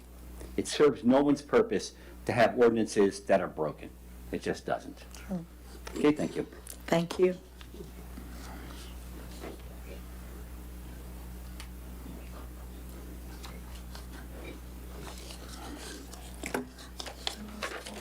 All right.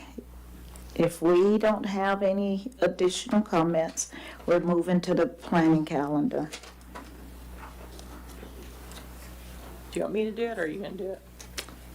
Doesn't matter. You want to? Go ahead. You can go ahead. Let me go ahead. All right. Charter Committee review meeting on Thursday, December 12th at 6 p.m. here at City Hall. St. Philip's Lodge, number 55, annual toy drive on Saturday, December 14, 11 a.m. to 2 p.m. at Wilson Robinson Park. City Commission meeting on Monday, December 23rd, 2024 at 6 p.m. here at City Hall. City Hall will be closed on Wednesday, December 25th, 2024 in observation of Christmas holiday. City Hall will be closed on Wednesday, December 31st, 2024 in observation of New Year's holiday. And City Commission meeting on Monday, January 13th, 2025 at 6 p.m. at City Hall. Madam Mayor, just while we're on this this category, I want to chat with you all and just make sure that we're going to be able to even have a quorum. I know that a lot of people go out of town around Christmas time. Your next meeting is December 23rd, which is 2 days before Christmas. Typically, you all do not have a meeting around that time because this will be your added meeting. So I'm not sure. I just wanted to flag that for you all 2 days before Christmas, see if we'll even have enough people that can attend for quorum, or if you just want to cancel it altogether. Just a reminder, Dallas will not be able to attend to do any financial update, not to say one of us couldn't, but just so you're aware. Would he have a written update on any additional information that he's updated that you could represent? I can ask him, sure. Yes. I mean, because that's what that second meeting was specific to, is our financial status. Correct. Updates, corrective actions, decisions we need to make, moving everything forward. Any memorandums you've had or whatever. So not necessarily a 4-hour meeting with all the topics we normally cover, but I'm available for that second meeting based on that specific detail.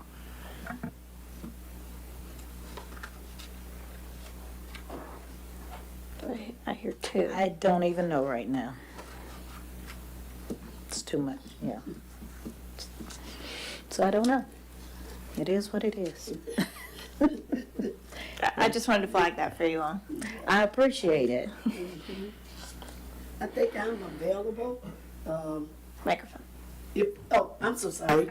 I think at this point, I think I'm available if it's needed at that time. Well, it's already scheduled. I mean, it's scheduled, but thing.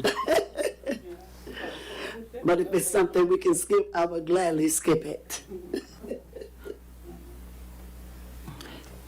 I think I'm available, and it shouldn't take that long because we said twice a month to try to get all of this straight or to get back on track. So I'm available. This just provides transparency as well as continued feedback Right. from our citizens to try to rebuild trust. That's the purpose in it. Well, it sounds like at least 3 people will be available, so we can have a quorum. Thank you. Just don't hold me all night. And we're going to 11 p.m. minimum. It was a short meeting last. Excuse me, may I say something? Of Dallas course. said that, yes, he can have a report. Is there anything specific you would want in the report, or just what you just stated, Commissioner Hope? I think he's listening. Madam Mayor, the only thing I remember when Dallas was present last month, there was comments made about a month that was skipped with FRS deductions taken out. I'd like to have the detail on that, whether it was just that one particular month. It was a November we were speaking of. I don't know if that was just last November or the November before, but I'm certainly committed to have that provided so that we can approve taking that out of my check, because I don't want anything from the city that I'm not entitled to. But it was, I'm not holding you to that, but if he could give an update exactly how many payroll distributions that encompass, including the commission, if we provided that contribution and didn't have the contribution taken out that we're responsible for. Right. Now, I know, well, he can definitely, I'm sure, do that, but yes, I had to wait for a letter to get into Department of Revenue so I could pay the FRS. So yes, we paid for the vacation and sick payouts that the FRS wasn't deducted from, and the main payroll was paid. It was $13,300 and some dollars. So yeah, and we're on top of having to do another FRS, but yes, he can provide that. I mean, Yes. from our due diligence and Yes. what we're to pay back to the city. Thank you. All right, let's go to old business. Agenda item 1 is the update on Holly Hills Community Center. We had put it on the agenda, just to let you know, we haven't forgotten about it. We know, last time I had recommended we not move forward, and then we tabled it. We're still at a point where we could continue to table it, but I'm now getting emails from DOS, that they need to know what we're doing, so I'm sure they're gonna want to answer soon.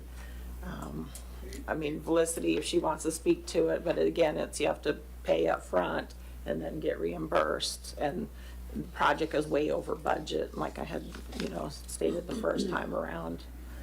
So we're still holding as far as so we can look through our finances. I just don't see the upfront money. Even from beginning to order the building, it was like $235,000. That's just the building alone. So, just so you're aware. The other thing to keep in mind on this particular project is that we have a deadline of June 30th. Okay. So for the project to be complete, we were at a stage 3 months ago where we weren't sure that was possible, even if we were at full speed. I think we're at a stage right now, and Felicity can correct me and Deanna correct me if you think that I'm incorrect, but I think it would take a movement of heaven and earth to get us done by that deadline, even if we paid everything right now. So just to the extent that factors into your considerations, I'm not even sure that we could finish.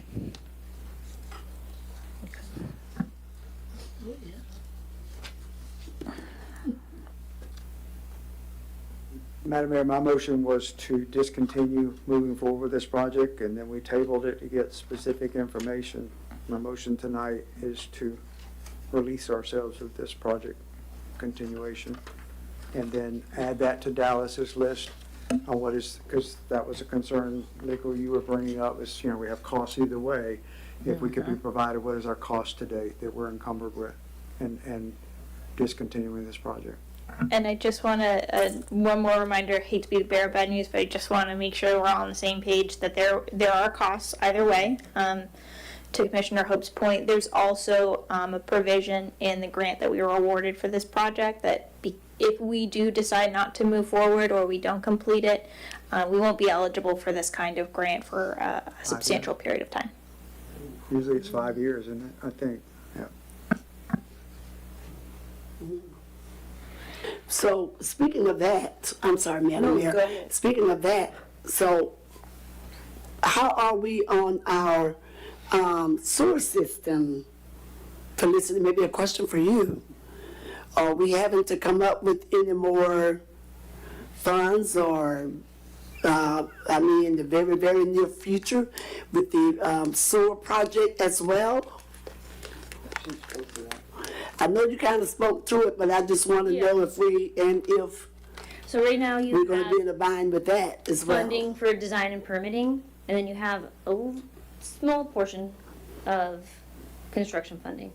So right now, as long as you don't go to construction without all of your construction money, you don't have to pay anything else.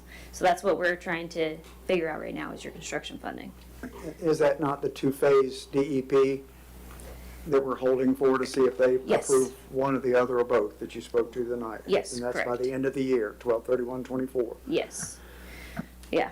And then if you do get, if it's partial grant funding, then we can go back to SRF before their February selection to say, actually, instead of needing this much, we only need this much. Can you work with us on that?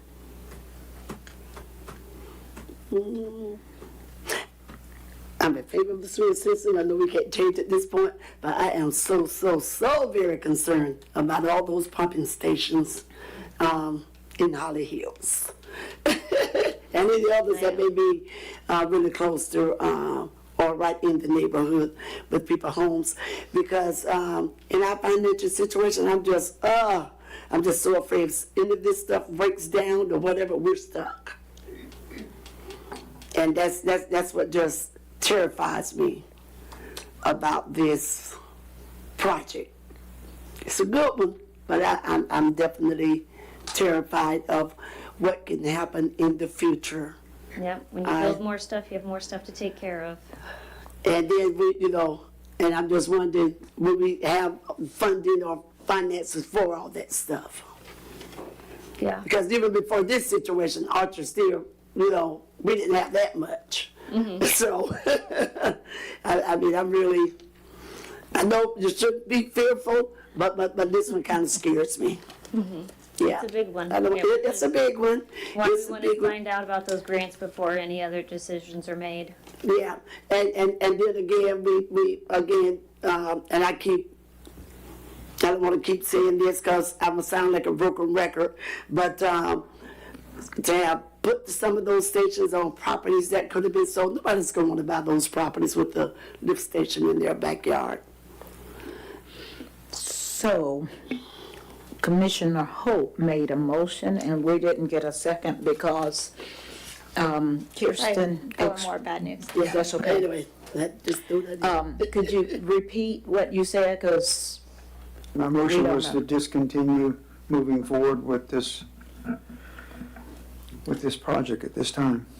And then with that, also have Dallas and/or Caleb look at what is our cost to date and that we're encumbered with to even release ourselves of this project to move forward with.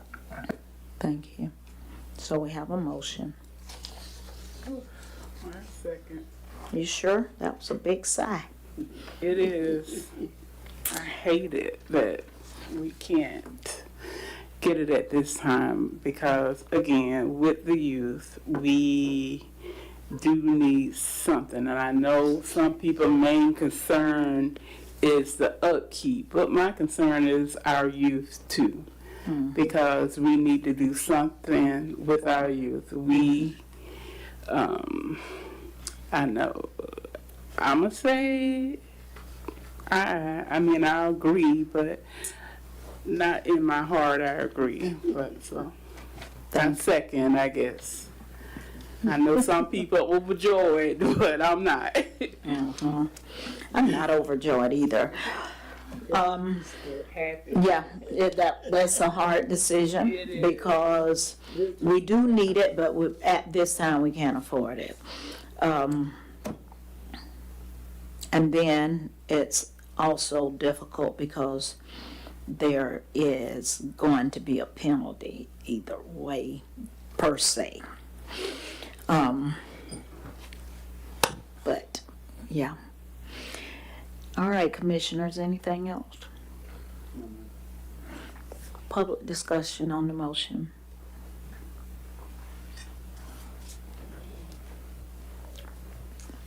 All right, Dijon King, I definitely understand the what we're dealing with the financial situation, but I want to say this: the youth in Archer need things to do.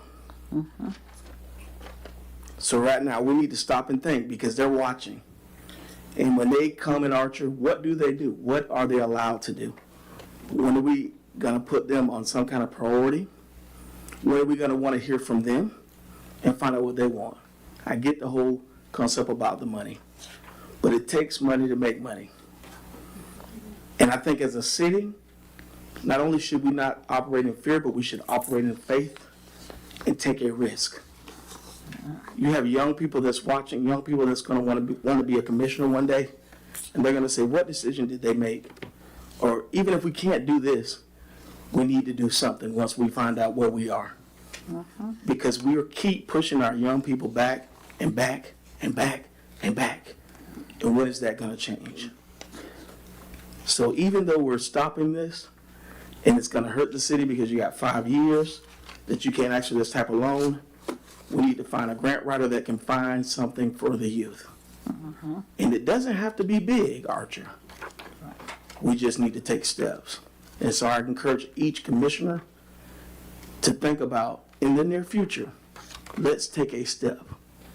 And if we can't find the money, if we can't find the grants, then let's get with our community and let's do a money drive and bring the young people in here and say, what would y'all like to see in Archer? What do y'all feel we don't have? And let's work with them to find the money to be able to create what they want to see in Archer for the future. And it doesn't have to be this big, but just give them something. And so if we can't maintain it, if we're a little fearful, I get it. Let's give them something. Maybe it could be a skating ring. Just example. And maybe the skating ring may not be as big as the one we really, really want, but maybe we can put some golf carts outside. But we've got to start somewhere. We got to change our thinking. Because if you keep leaving these young people behind, that means crime goes up. And they have nothing to do. So I just wanted to say that. Thank you for your time. Thank you, and you had 30 seconds to spare, so look, come back, Mr. Kane. I don't want you to, I only want you to give me some names, because it sounds like you know some grant writers. Can you? Yes, ma'am. I have a wonderful young lady. She does municipalities in Atlanta, also in South Florida. Her name is Chandra Dawkins, and she is the best. She does all the YMCAs, and they're one of the most richest organizations with her grant writing company, and I'll get you the number. Okay. But that's what we need, because these young people, the way the country's going, we got to find something, and we got to just find the money, period. Okay. But I get it. Thanks. Thank you.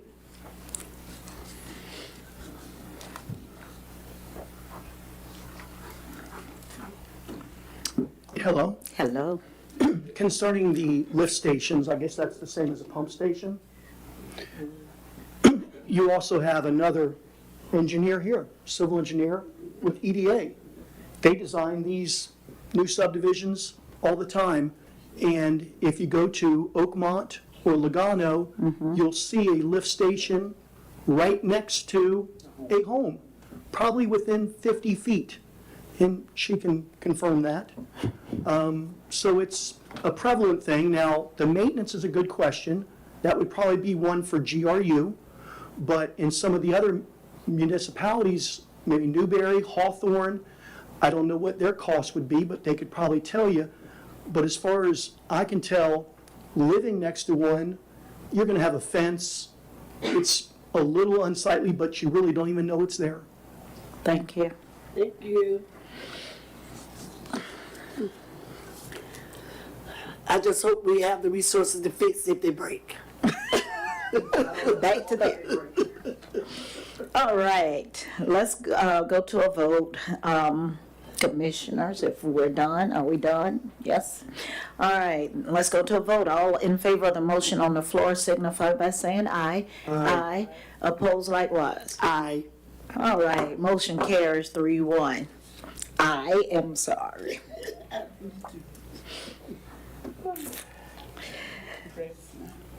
Don't be depressed. All right, agenda item 2, update on the city manager job description.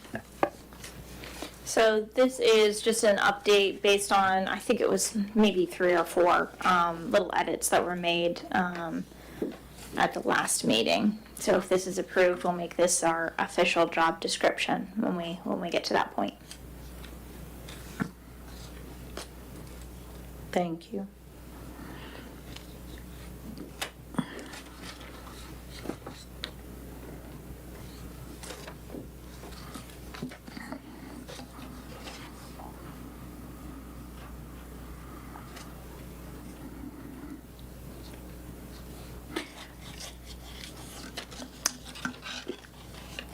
We'd like a motion on this one tonight.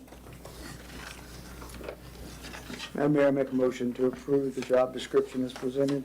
And the only question I have for discussion as we move into that, have the citizens seen this on the website for review? Yes, it wasn't there Thursday, but it was uploaded this morning. Has anyone been apprised in the audience of this? No?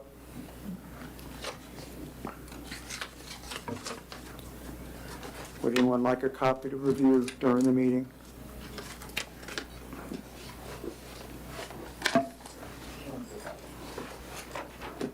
And Madam Mayor, with my motion for further discussion, I'd like to provide the citizens that are present at least a few moments to review it and give their feedback if they have any, and/or approval. Okay.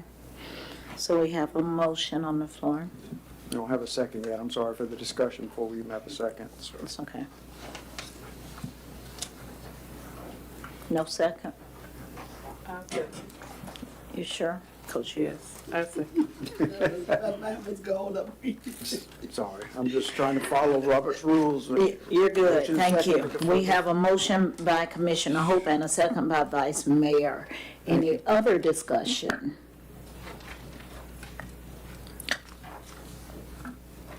Y'all good with it? No changes? Okay. For the only other discussion I have, Ms. Althoff, have you had a chance to review this yourself? Yes, I have. Do you feel it's fair and adequate based on you feeling as the interim, not only now, but in the past, and any updates that would assist us with more stability? I can't remember if a citizen or somebody asked about under qualifications number 3, and I thought I recalled the commission stating that that wasn't required to be an ICMA credentialed manager, but I could have misunderstood what was being spoken about. And just change it to desired?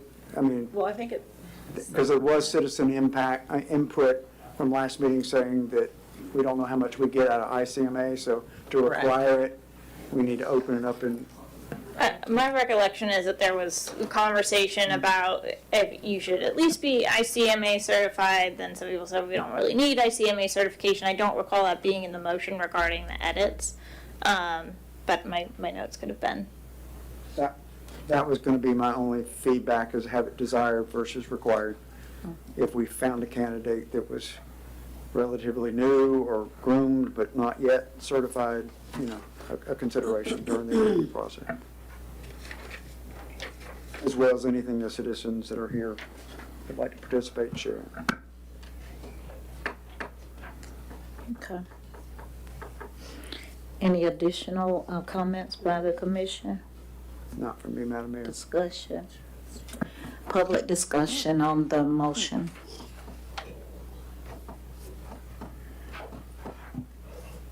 Bill Lewandowski, citizen. I have some recommendations in terms of modifications. I'm going to give general comments and leave it up to, if you accept it, for the attorney to put it in the appropriate language. Number one, I think that the city manager should uphold the highest, display the highest ethical standards. I think that goes without saying, based upon our last experience. I think that job applicants need to know that's an expectation.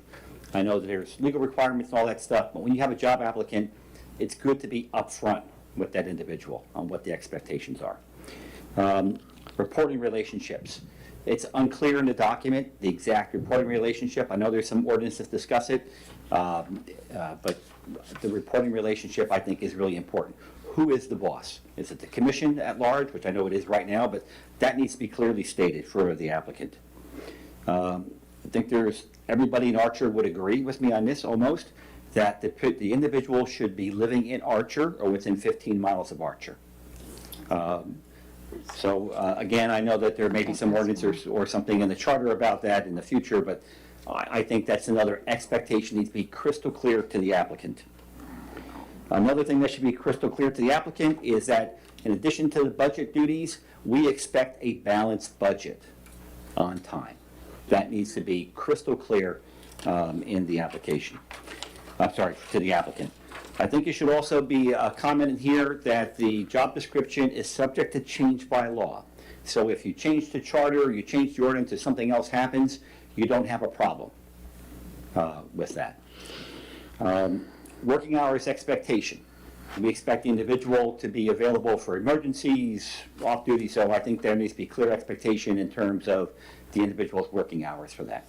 I mean, I know he or she is going to be a salaried employee, but it also needs to be upfront with the individual. If there's a problem, you may be here 24 hours. So I think that needs to be quite clear.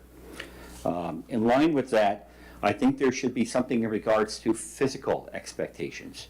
Do we expect this individual to chip in and help physically under certain conditions? So most job descriptions will say you have to be able to do lifting, standing, for a certain amount of time, sitting for a certain amount of time, being lift so much weight, et cetera, even for clerical positions.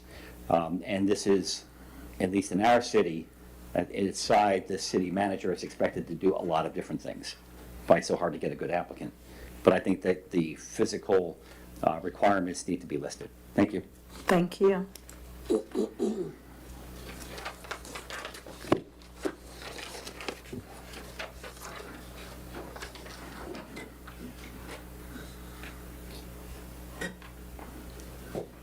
Lori Costello, citizen. I just want to make sure we don't leave anything out on that job description that is in our charter.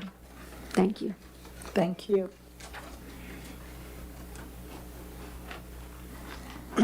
Gene Arnold, what is the process once you get the applicant's resume, do the background check? What happens next?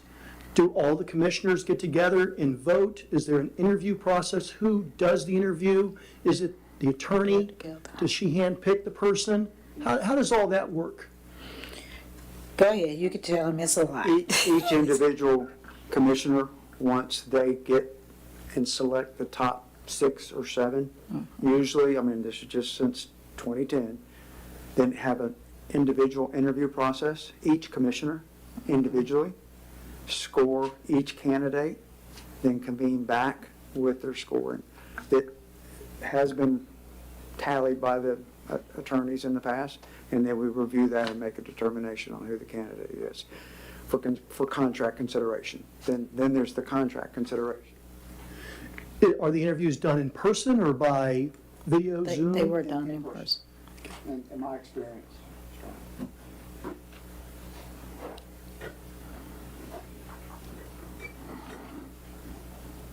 Don Hinchy, resident. The one thing that I, just from not having a lot of time to look at it, is on key responsibilities number 4.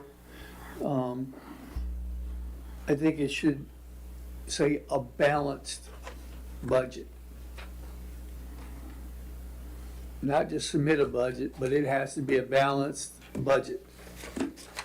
And that's all I could see from the short bit of time, other than the things Bill said. Okay. Because my other question was residency. You know what, That's let me all right. make some copies in case somebody else wants some, but I will definitely give it back. If you don't mind, thank you. I don't, how, is it online? It is? Been there since this morning, yes. Okay. Just a few then. Could I say something Commissioner White asked me to let everybody know, please? Yes. She said, look what ICMA has sent us, the last 3 managers, please don't make it required. I agree. Say that again? Desired, not required for the ICMA. Oh, okay. Highly desirable. Broad range when you say desired versus required. All right. I guess we're gonna go for a vote. Well, and just to speak, again, unless there's other citizen input, specific to Mr. Lewandowski, thank you for all your recommendations. I concur and agree with physical expectations, certainly in the interview process that's been discussed.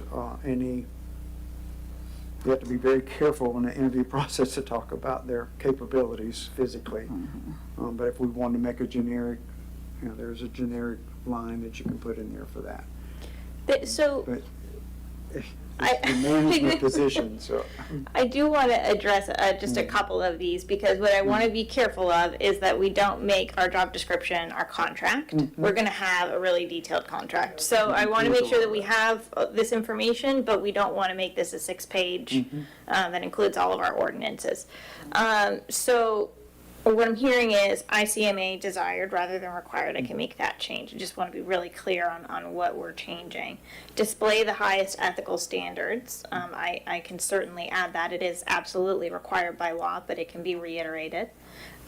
Reporting relationships. I'm not really sure how the commission would like me to word that, so I would like some guidance from you on that.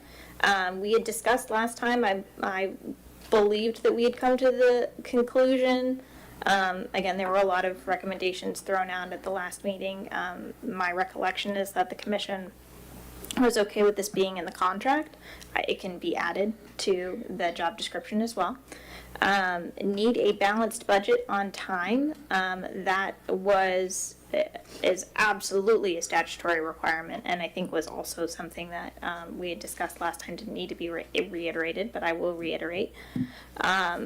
Subject to change by law, obviously that is just the law, but I can reiterate that.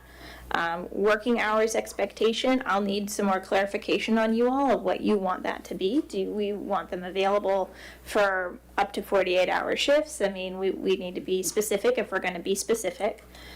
Something regarding physical requirements, if we're going to have something in there, then we need to be specific. What is this going to require? I mean, is it standing for 12 hours? Is it being able to lift certain amounts? Is it being able to walk certain distances? So if we're going to put that in there, we'll need some clarification from you on that. And then I think that those were all the ones that I have in here that I noted. So if I missed any of those, but those are a couple that I'll need some clarification from you all on what you want to see in there.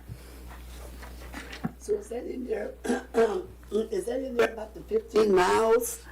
Maybe I'm overlooking it. I thought it was, but I don't believe that it was in the job description. It's in the contract. It will be in the contract, Correct, okay. but I'm happy to reiterate if that's where we land. We can discuss the contract later then, I Yes. guess. The contract You have to comes say that. when we have applicants. Applicants, yeah. Because I think we might be limiting ourselves with The that contract 15 becomes miles. negotiable based on the candidate, primary, secondary, whatever, if they have something they want to change or whatever. all right.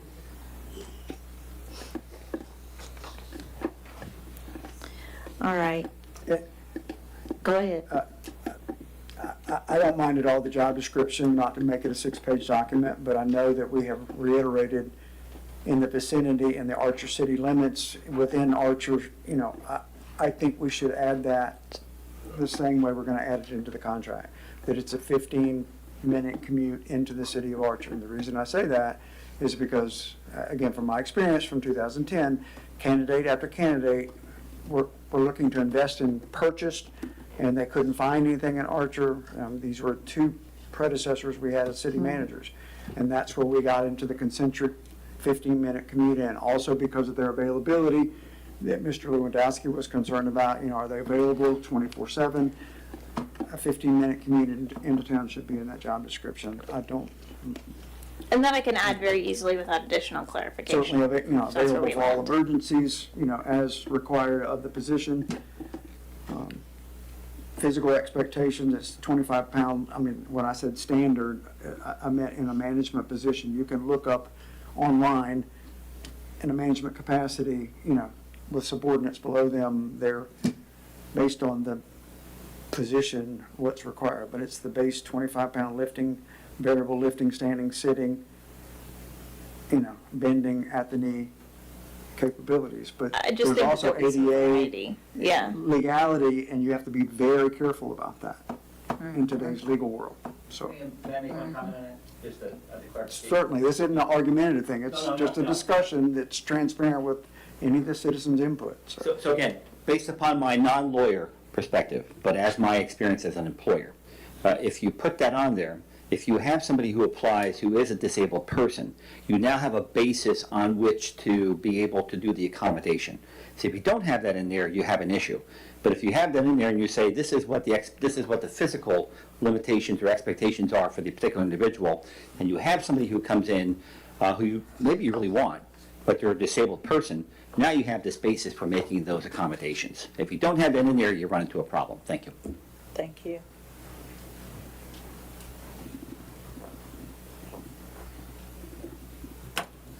Were you done? Yes, ma'am, that's my only additions and certainly contributions from the citizens for consideration. Thank you. All right, so we were getting ready to go to a vote.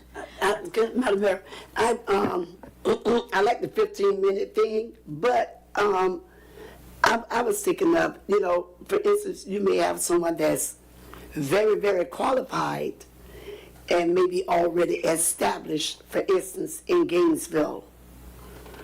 Are we limiting ourselves when we're saying that? Because we may be limiting ourselves to maybe some very, very qualified people or a very, very qualified person that may already have their homes in Gainesville, and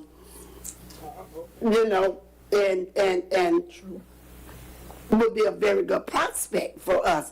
So I don't know, this is, for me, I'm thinking if we saying 15 minutes. 15 miles. 15 miles, well, I heard Commissioner Hope said minutes, so I don't know if we want to say miles or minutes. I know we want them to be nearby, but I just think that we may be really, really limiting ourselves if we just leave it and really stipulate that 15 miles. Commissioner Green, if we do 15 miles, that provides any candidate to go to the surrounding municipalities to look for residency: Williston, Bronson, Newberry, Gainesville. Okay, but I'm just saying it may be someone that's already established in Gainesville. That's a That may be a 15-mile very, very good. commute into Archer if they wanted the position. Okay. Depending on where I mean, unless they lived in Alachua. Yeah. But that's not Gainesville, but Gainesville is our suburbia municipality, so I think we need to be able to establish that, because we certainly don't want somebody commuting in here from Fernandina Beach.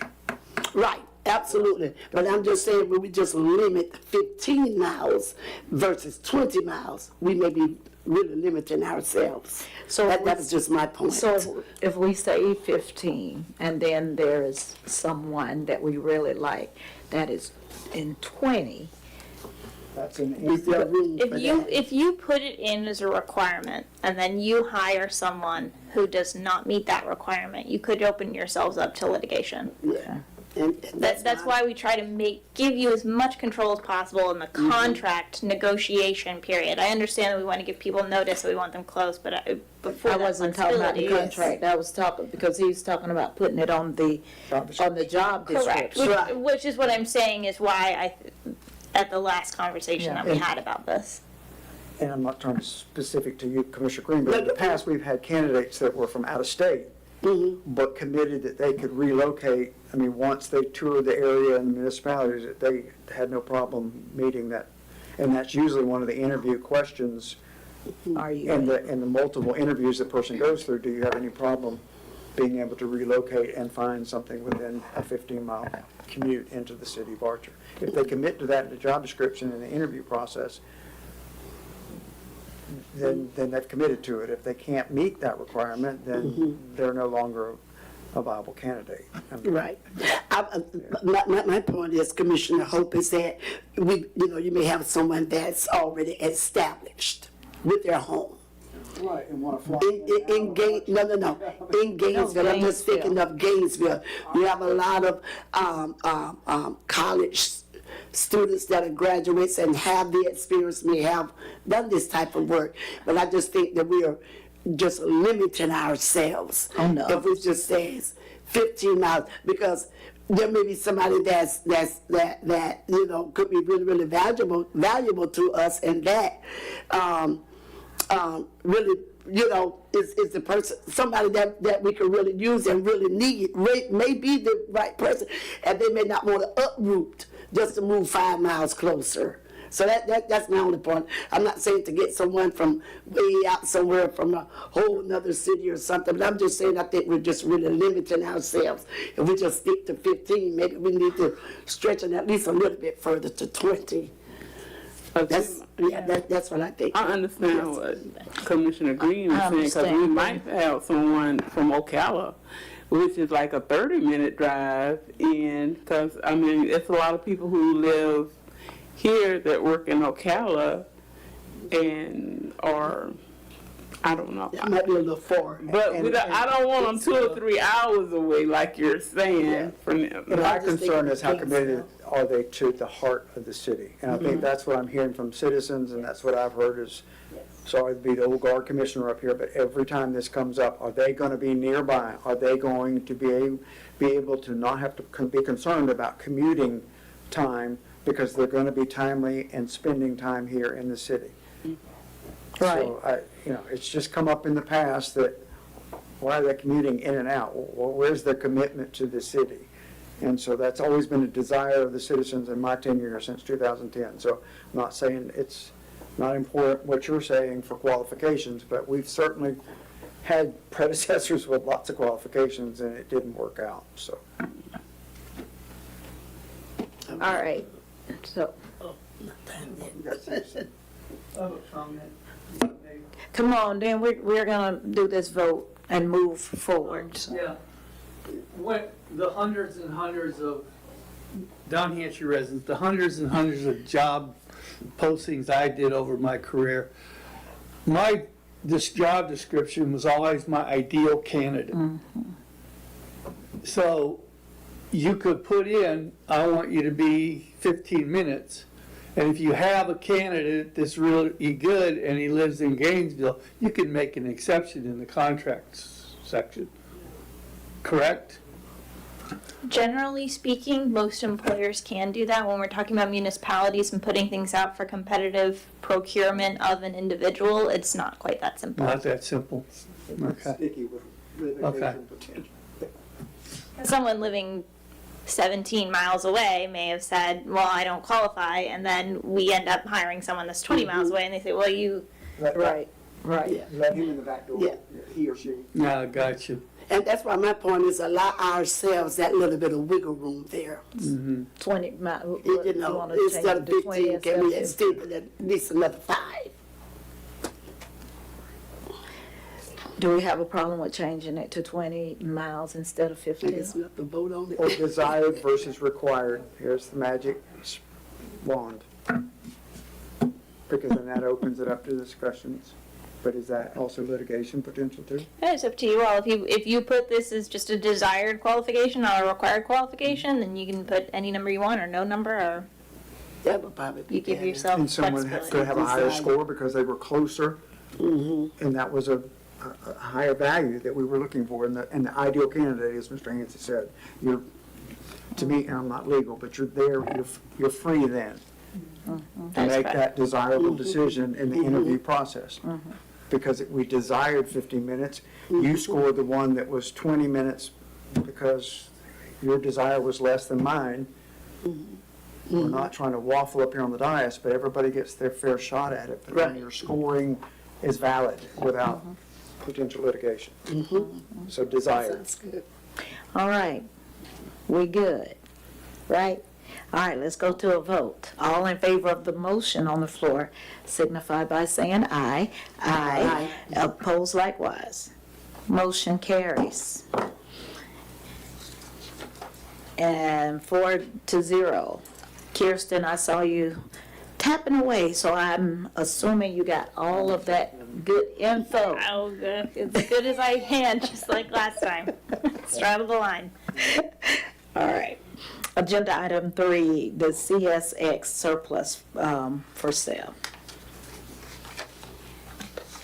So I sort of want to give you a general surplus update and then talk about CSX property specifically. Danielle and I have been working with Deanna to get together a list of all of your surplus properties.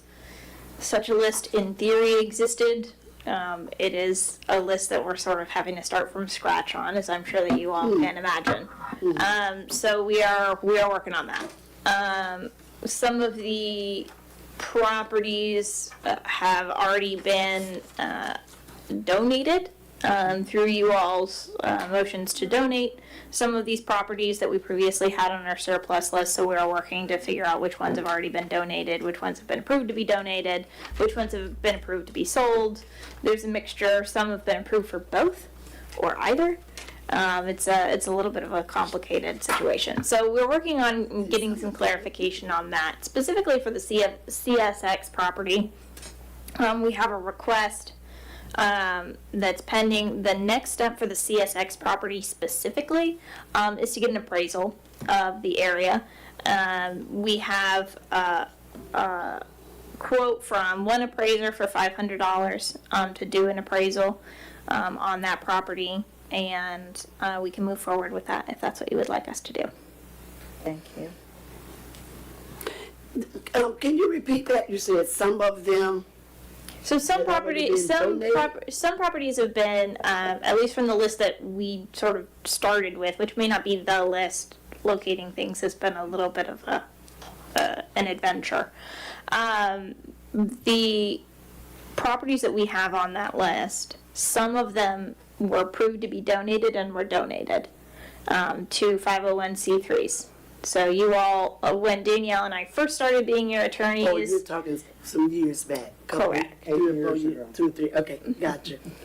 So there were some that were donated way more recently than 8 years ago. Right. Probably 3 or 4 years ago. Yeah, I'm not sure exactly how many years. I can tell you it was right when Danielle and I started. That at least 1 or 2. Yes, that's 100%. Yeah.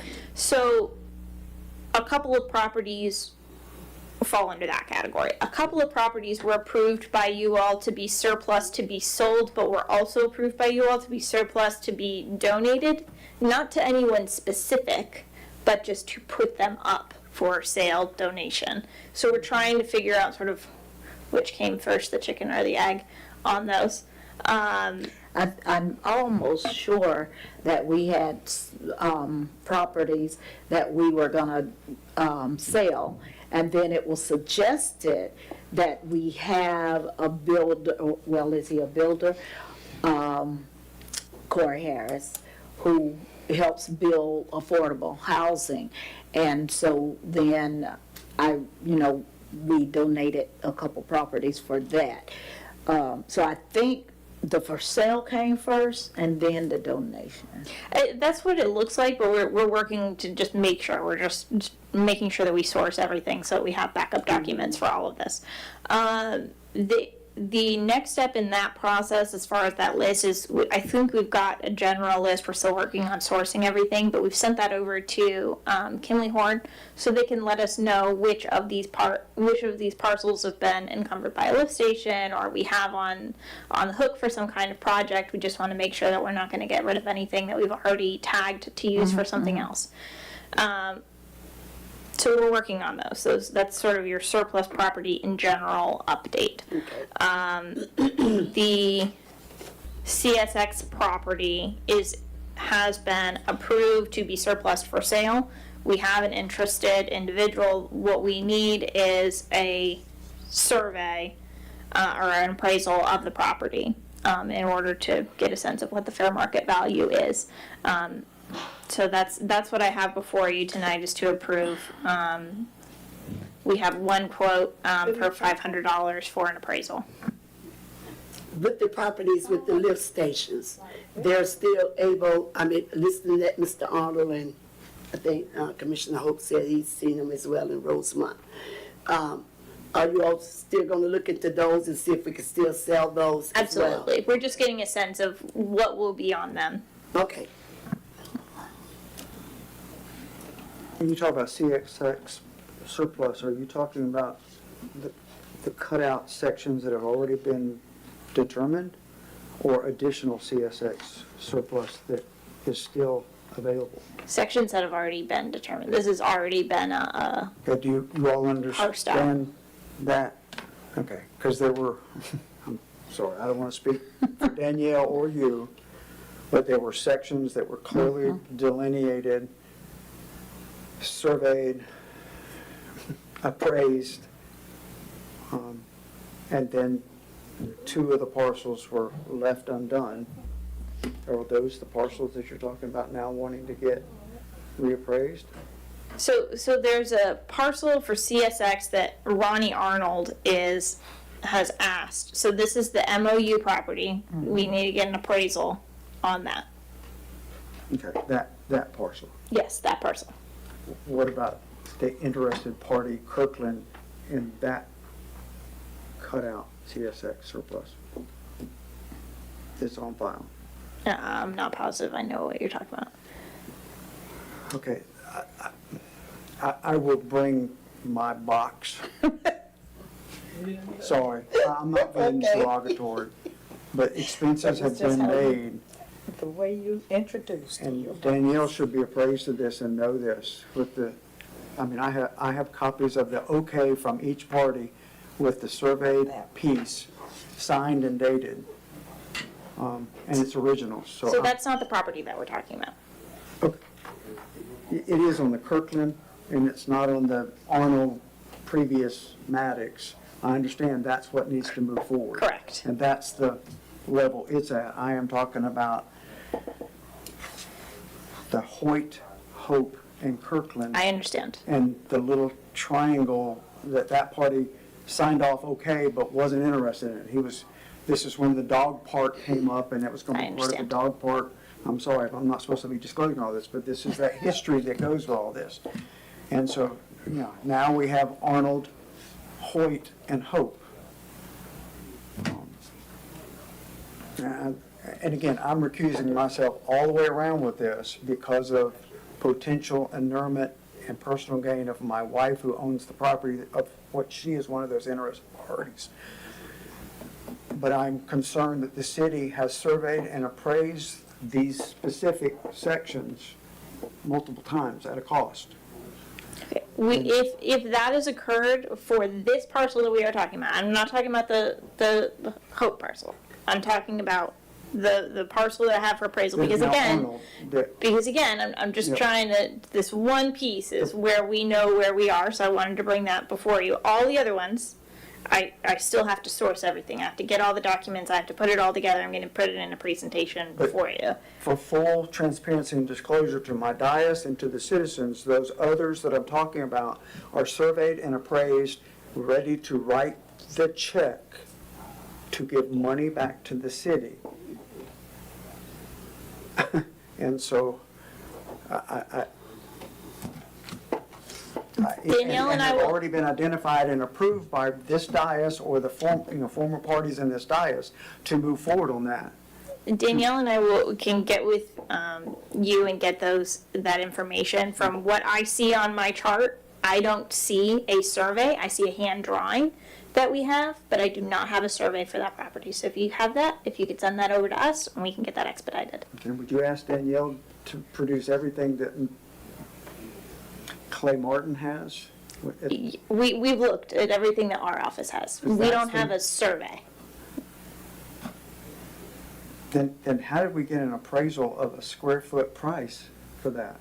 I think that was a previous section, and I can. There have been a couple of sections that we've talked about.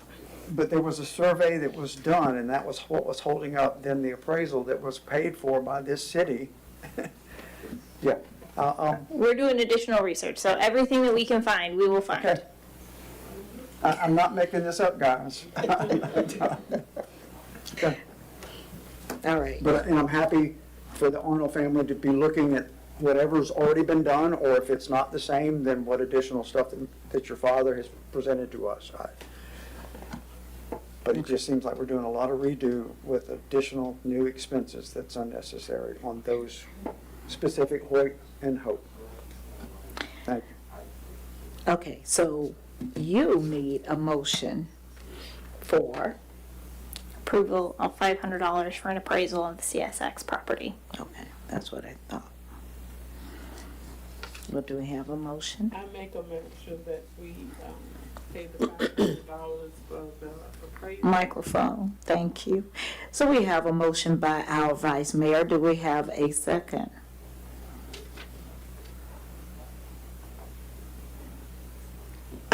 I will second for the sake of discussion. Thank you. Go ahead. Because I want to ask Commissioner Holt, was this particular property that we're talking about appraising, was it pre-appraised before as well, too? Are we talking about that I never saw the property appraisal too? on that because Okay. I exited out of the company. It was surveyed and presented by the county as it was donated to the city of Archer, all of the CSX. If that was more than 6 months ago, typically appraisals are not good past No, 6 months. Not the appraisal, the surveying Okay. stuff. Okay, the survey, not appraisal. The appraisal was done on the Hope and the Hoyt, and I have that in my box. So she said if it's past 6 months, it's probably not any good. Is that what you're saying? Generally, you have to look at each appraisal. Okay. Each appraisal will say this is good for X amount of. I mean, I don't want to spend days. $500 if we don't have to. So that's why I'm asking. Sure. I think this is a different parcel, what we're talking about. Okay, but it's a different one you're talking about. Yes. If she's talking about what is now the Arnold that was the Okay. attics, that may be a different. Okay, so we're pretty sure that property's gonna be a lot more than $500 though. Yes. I don't want to just spend 500 and then find out it's only worth 500. I don't believe so. I'm not appraising, but I think probably more than All right. $500. All right. Any additional comments? No? Public comments on the motion?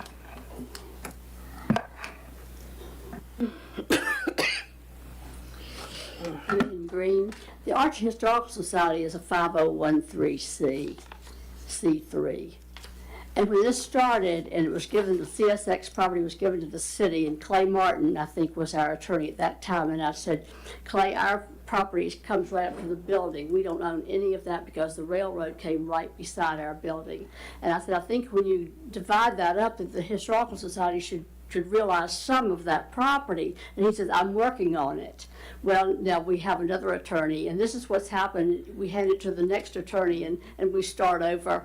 But that's still my concern, is that that property comes right up to our door. We don't have any property on that side of the building simply because the railroad ran right by there. The other thing is we're told that the Braid Trail's going to come along there. So what are we talking about there? We've got another track over from us that where with the spur into Maddox Foundry, that's also a rail bed. And I don't know if the trail was going to go that way to put them out onto the highway, because that's where the trail would continue. It's on 24. But my concern is the Historical Society needs to realize some of that property if possible. Thank you. Thank you.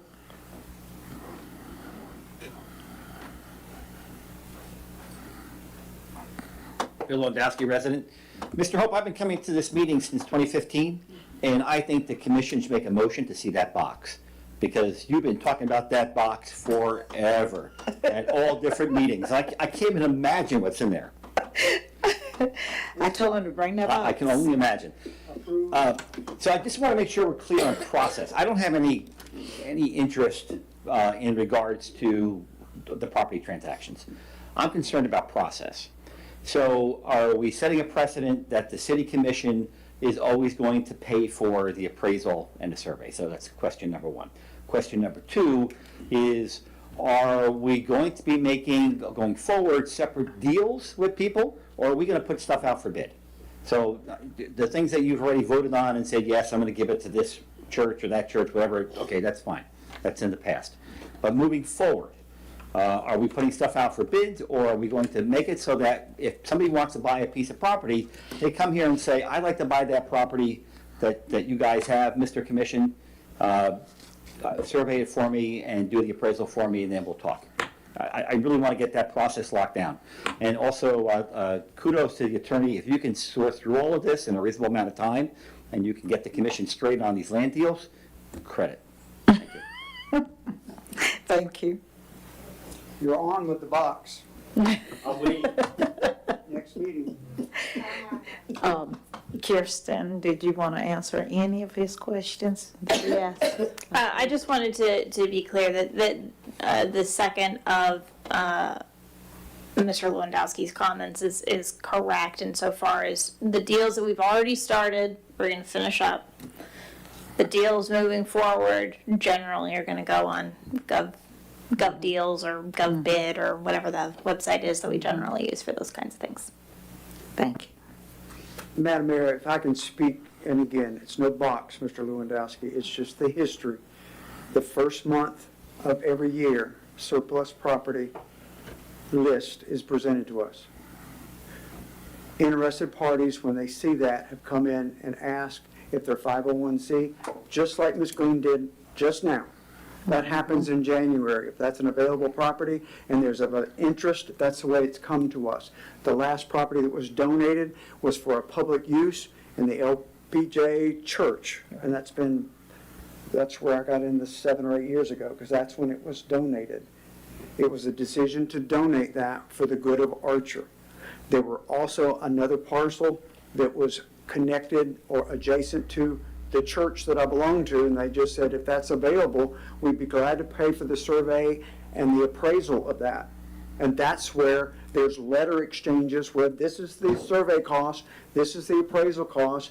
Is your Board of Trustees interested in this? This is the kind of conversations, once that party came forward and there was nobody else interested in it, we started moving forward to gain revenue from the surplus property. Once it was determined it's surplus, we didn't have any use for it for the future. That process is done every January. That list is then put away if there aren't any interested parties until the next January. That's the process that we've used. And these properties that I keep speaking of are from my tenure from 2016 till current on the 3 or 4.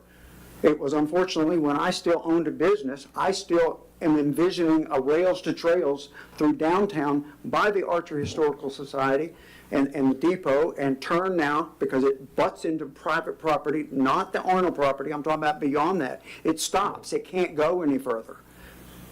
As the owner of the previous Arnold property, we were going to donate the right-of-way for the rails to trails to turn, go north, hit 24, and then start swooning Bronson and others to have that continue all the way to the West Coast. That's the vision for Archer that is one example. And I'm not just looking at you, Mr. Lewandowski, I'm just sharing that with the public. That was for everybody to gain. The Archer Historical Society, if you wanted to build restrooms out there, to certainly consider that and have a sliver enough there where you could have the added restrooms and the things that I hear are part of the vision of the Archer Historical Society. This stuff is not just in a box, it's part of the vision and the process we go through. Unfortunately, the last 2 or 3 years, we haven't identified surplus properties in January, the first monthly meeting, like we should, except when Corey Harris has come forward, concerned about the opportunities for Holly Hills and affordable housing to be developed up there. And that's where these couple of properties earmarked for that specific gain happened. And that happened in January or February. So that's part of that box and things that I have in there. But this process does happen. If we don't want to lose that surplus property, which is something I'm going to present tonight, which is part of our unrestricted fund balance in general and water funds, part of that is the surplus property that just gets earmarked and it's over there. But it's appraised by our accountant every year as part of the restricted or unrestricted reserves. I have it all the way back to 2013 through 2022. I'll share it with anybody here tonight. I'm going way out there with you, but I'm coming back. It's all a process. It's part of the reserve consideration each year, when the accountant gives us the previous year, and then as we move forward for the next year. How much is that surplus, do we want to act on it? Do we want to have it surveyed? Do we want to have it appraised? Do we not, we don't expense that every year. If we have 23 properties, we don't survey them and appraise them every year. It's only those parties that come forward with an interest. Do we advertise it? No, we don't expense that. It's expensive to advertise that. It's just part of our reserves to be considered. And usually there are parties that come forward even before that in January and say, hey, I understand the city owns that, I'd be interested in it. That's how the ball starts rolling.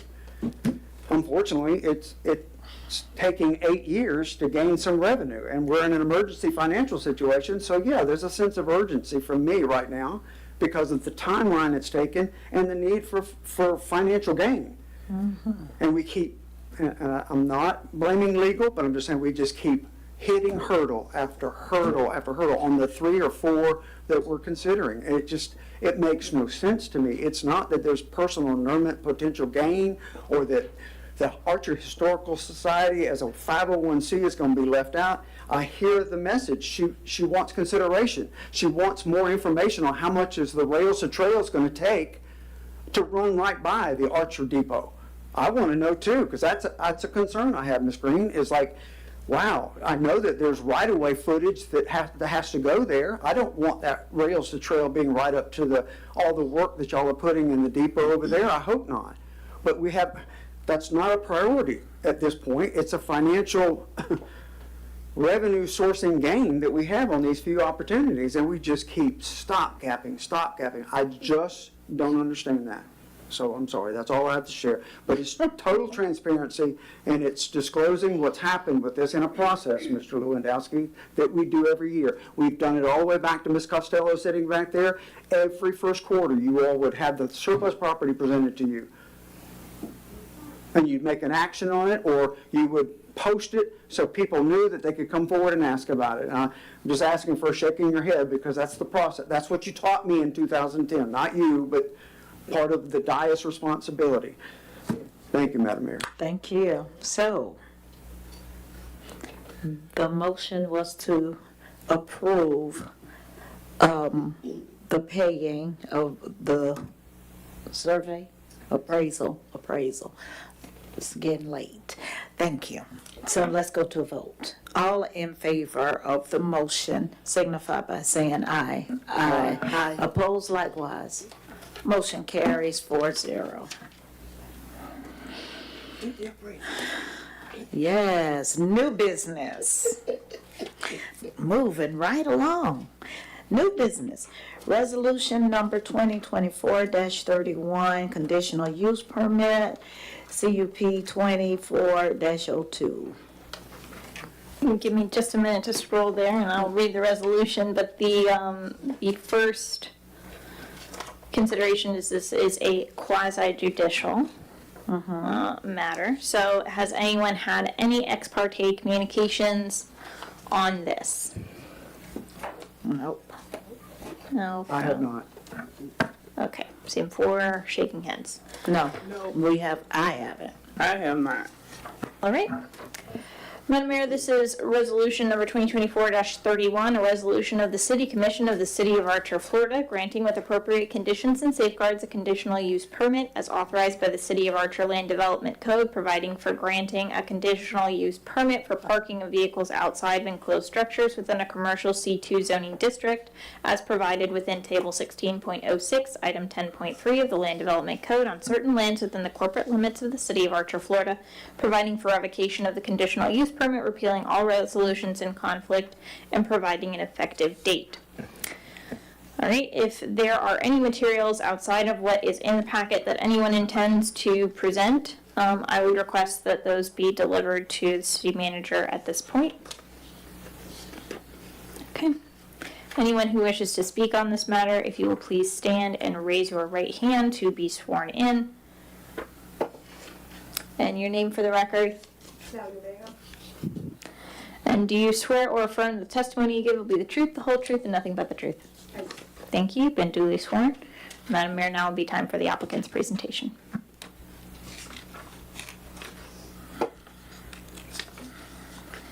Good evening. Claudia Vega, EDA Consultants, representing the owner of the parcel, Universe Transportation. in the conditional use permit application to build a metal building for his office and warehouses, and also for parking for their trucking business, which is just to storage the trucks overnight.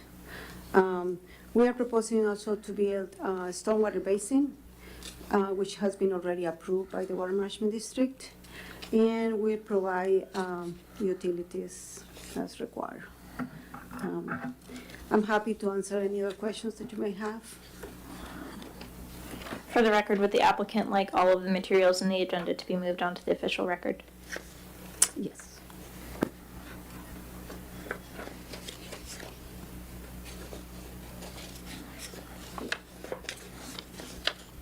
Go ahead. In layman terms, would you provide the location of this? Is it behind Archer Automotive as far as being south? Yes. In the south quadrant? The south quadrant, yes, That- the is it southwest quadrant. Southwest quadrant that is abutting the rails to trails right away? Yeah. Is it currently fenced now It is currently fenced. with a 6-foot fence? Yes. And is it being used for storage or parking now with miscellaneous trucks? Right now, yes, Yes. he uses just a truck. that But it's he- not in a legitimate business sense, Correct. but it is already being used for Yes. parking of large vehicles. Yes, Okay. I believe so, yeah. And is this going to be a trucking conglomerate LLC that's going to operate this, or will this be an extension of the owner of Archer Automotive? Yes, it's for his own business. He only will storage 2 trucks, and they're mid-sized trucks. And so he will be having lease agreements for parking individual trucks as well as? No, he's only for his own For his personal own business? Yeah, Just an expansion of his Yeah. current Archer Yeah. Automotive, basically, but with larger vehicles? yes. Okay, thank you. Excuse me, it's not Archer Auto, it's, yeah, I'm sorry. yeah. I'm just clarifying, it's not Archer Auto's property. It's located in the 159 Southwest Archer Road. But I believe it's not the Archer, it's in the front. It abuts Archer Automotive property, It's correct? on the other side, when you go into when you go down Archer Auto, oh, geez, when you go to Archer Auto, it's on keep going, it's on the left. That's where they own, yeah, right? It's Like on if the you're turning south. in, yeah, if you're turning in off Archer Road, it's on the right-hand side, correct? No, it's on the south. It's south It's of south Archer of the Automotive. It's in the backyard, so to speak, Yes, of in the Archer back. Automotive. Yeah, And the expanded lot that abuts up to the rails to trails, correct? Thought I heard somebody say it was Archer Auto's expansion, but it's not. It's a whole different business. If I said expansion, I didn't mean to say that, Okay, but it you abuts did. that property, Okay. and I started making an assumption that it was owned by Archer Automotive. But you said, Ms. Vega, it was owned by Archer Automotive, currently the property? Or- so the property is owned by Universe Transportation LLC. He Okay. owns. As a he separate owns- LLC? It's a separate LLC, but it's all in the same complex. They have 4 Oh, okay. parcels that are being served by the same driveway. But there's total access to Archer Automotive from it, right? Yes, The that's driveway in in and front. out is going to be from the roadway of Yes. Archer Automotive. Yes, Just like the pool company is to the right on that same common driveway, this will be just an extension of that driveway going back, and already is yes, there. there is already And it an already existing is being driveway. used for Yes. parking.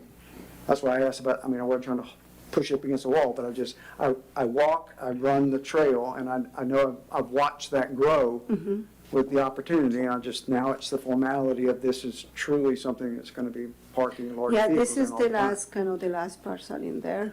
The other 3 are occupied and running business. Mr. Richard Fiegel is the owner of Archer Automotive, is the one I'm speaking of, Oh, that yeah. has association with that, correct? Or This is Jerry, is his name. this is what? Jerry is his name, the owner of this Jerry, parcel. okay. Yes, But he'll be using that common driveway of Yes. Mr. Richard Fiegel owning Archer Automotive to access his opportunity for this to Yes, occur? the driveway is, there is an easement for all the 4 properties to Okay, use. so the driveway. trucks will be entering and exiting off of that common driveway? Correct.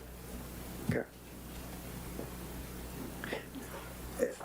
I'm sorry to just ask additional questions, but has DOT been apprised of this expansion and this opportunity for the truck traffic and activity that's going to be entering and egressing and accessing off of that driveway now? I mean, I'm not trying to make it bigger than what it is, but the So- District 2 DOT has even been notified that we're considering this?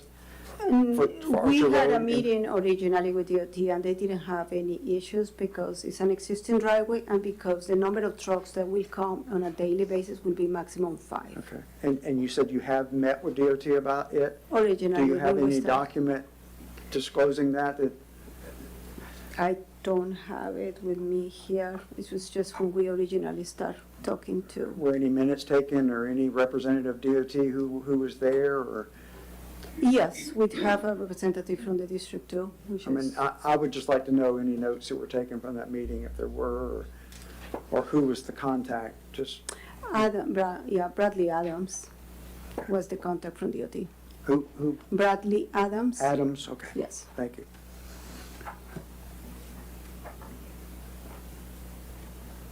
And that was somebody from District 2 DOT? Yeah. Yes.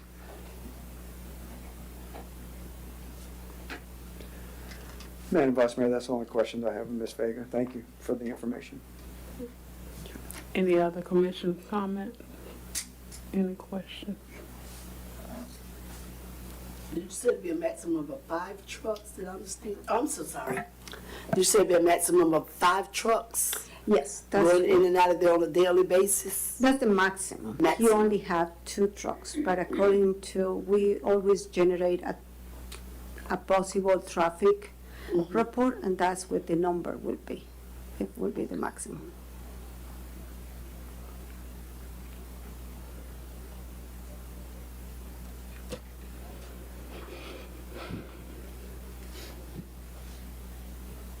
All right, Madam Vice Mayor, if there aren't any additional comments from the commission, now would be the appropriate time for a motion if there is one. Say that again. If you all don't have any additional discussion, now would be the appropriate time for a motion if there is one. Okay. So do I hear a motion in reference to this resolution? Madam Mayor, I'll make a motion to approve this resolution number 2024-31 is presented in the conditional use permit. Thank you. We have a motion. I'll second. I do have my mic on. Yes, ma'am. We have a motion by Commissioner Hope and a second by Commissioner Green. Any further discussion? No? Public discussion on the motion?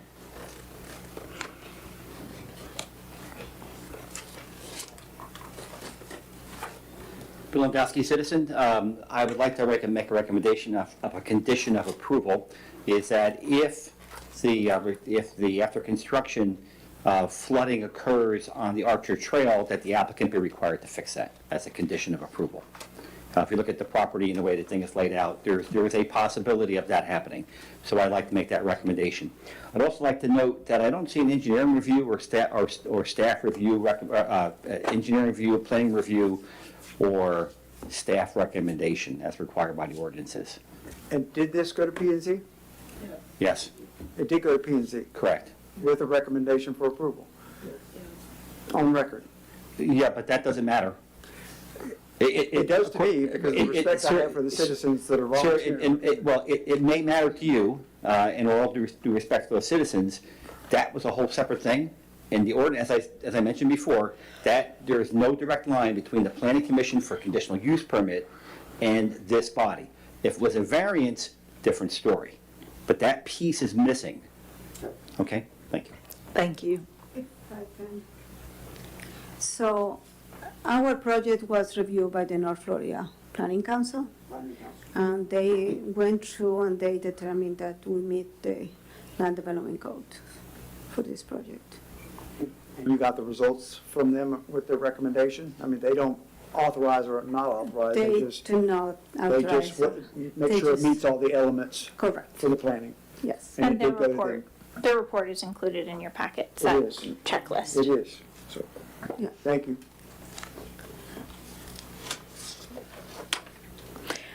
All right, additional comments on the motion?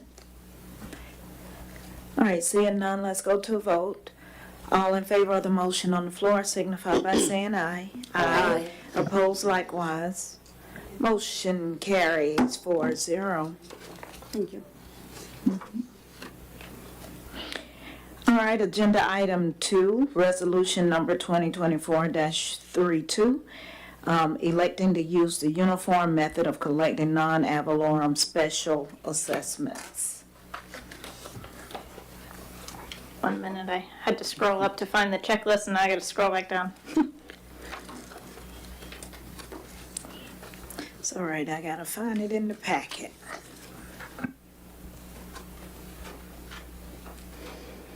All right, this is resolution number 2024-32, a resolution of the City of Archer, Florida, electing to use the uniform method of collecting non-ad valorem special assessments levied within the incorporated area of the city, stating a need for such levy, providing for the mailing of this resolution, and providing for an effective date. So essentially what this is this gives you the opportunity, but not the requirement, to go through this methodology of collecting ad valorems, non-ad valorem special assessments levied within the city for fiscal year October 1st, 2025.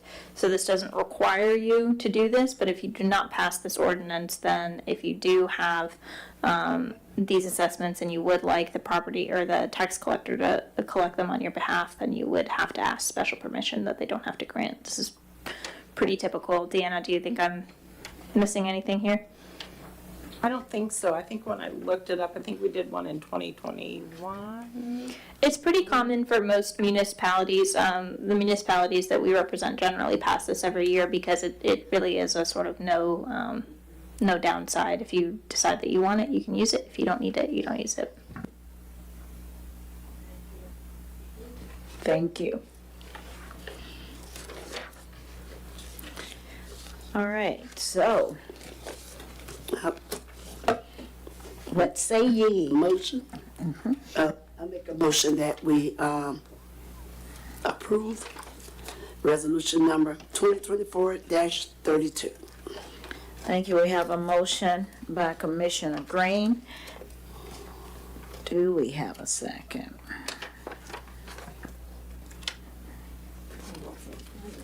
Make a motion, second. Thank you. We have a second by Commissioner Hope. For some reason, I said Commissioner Hope, but I wrote your name as Hall. So I go by lots of names these days. All right, we have a motion by Commissioner Green and a second by Commissioner Hope. Any additional discussion? None? Any discussion, questions? Commissioners? Discussion by the public comments.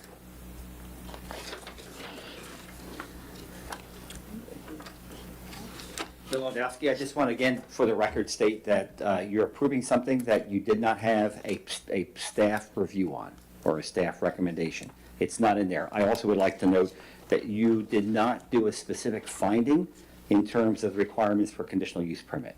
The attorney can reiterate what those are. So you didn't have that specific finding in terms of those things. Again, I have nothing against this project other than I think the trail should be protected. But I also don't want to see us going to court for a major project. And that's sort of my point in this. I really want us to do things the right way. I don't think anybody's going to go to a court on this particular project. But let's start doing things the right way so we don't go down that road. Thank you. Thank you.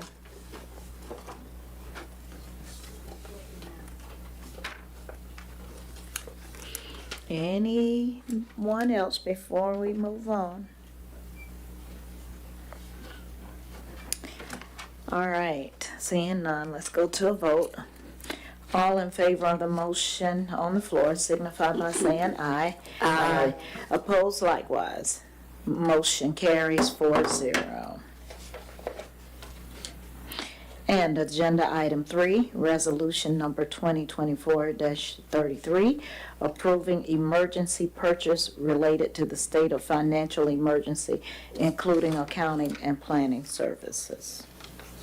Madam Mayor, this is resolution number 2024-33, a resolution of the City of Archer, Florida, approving emergency purchases related to state of financial emergency, including accounting and planning services, to be approved by commission prior to expenditure of any funds, repealing all resolutions in conflict, and establishing an effective date. So you'll recall at the last meeting that we had, I told you that this resolution would be coming before you. We're in discussions with Alachua County as we get clearer on what we need. We'll be having we'll be getting recommendations from them on who we can use. We just want to make sure that you all have the ability for accounting services, for planning services, whatever those may be, to identify those as emergency purchases. Obviously, before any funds are expended, you all, as provided in the ordinance, approve the expenditure of the funds, but that's so that you don't have to go out and RFP an accountant, or you don't have to go out and RFP a planner or anything like that. So that's what this is.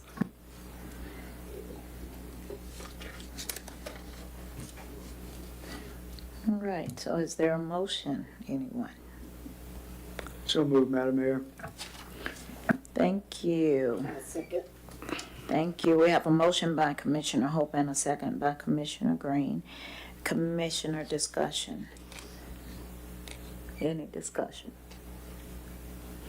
Public discussion on the motion.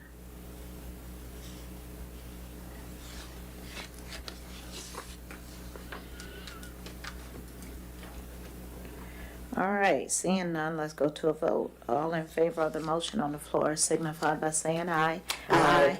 Opposed likewise. Motion carries 4-0.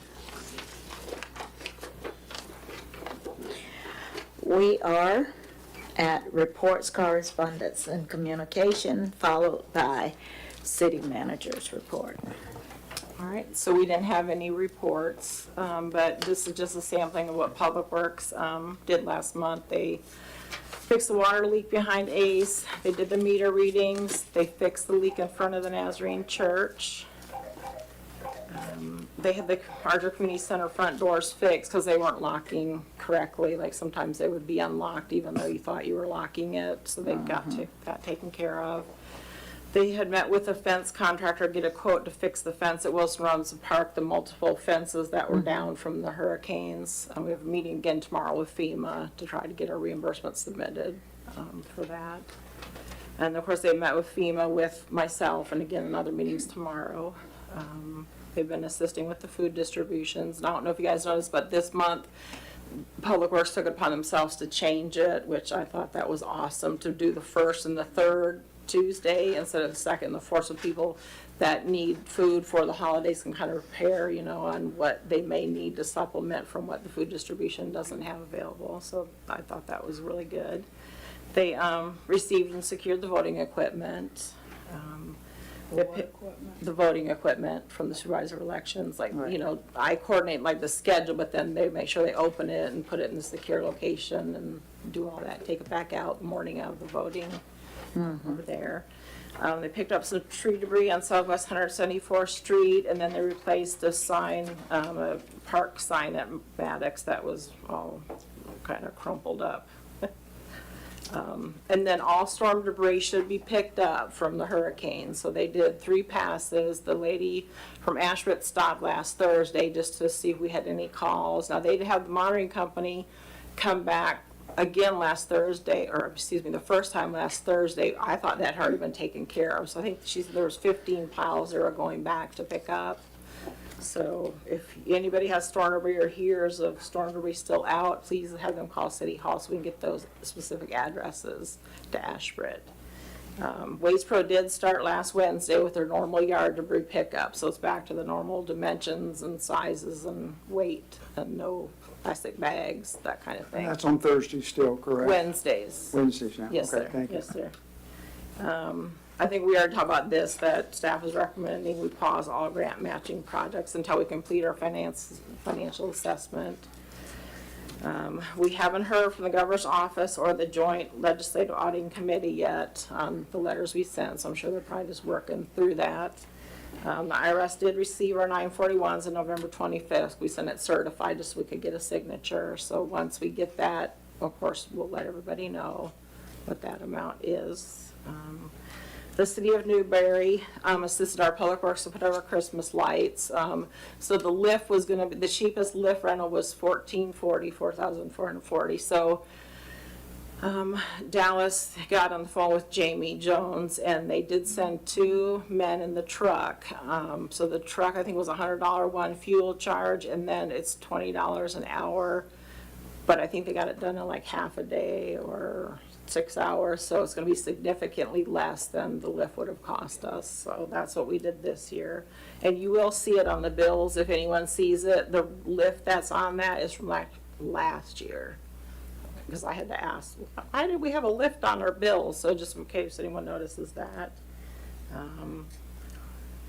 And then I know this is posted on Facebook, not everyone's on there, but we are aware that some of the lights aren't working. So it's just that plug in the pole isn't working. So we've already reached out to Duke Energy. Public Works already did that. So we're just waiting to see when they can come out to get those plugs fixed. So that way everything will light up.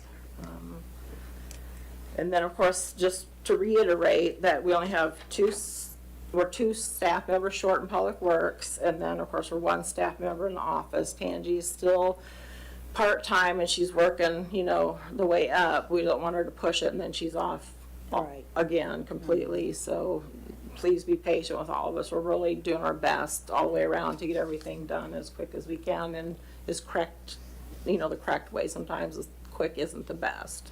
You know, if you do things correctly, sometimes it takes a little bit longer. So that was all I had. Madam Mayor, I have a question. In the list of what Public Works did for the month, it said assisted with the food distributions. Are they no longer responsible for it?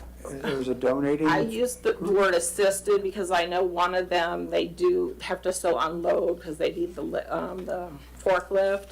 But then there is one, they're supposed to be volunteers, and the other is supposed to be Public Works assisting. But sometimes if they don't get enough volunteers, they have to kind of help out with both. Was that what you're asking? Yeah, because I'm Yes. going to now Yes. go to the, Yes. Madam Mayor, if I may.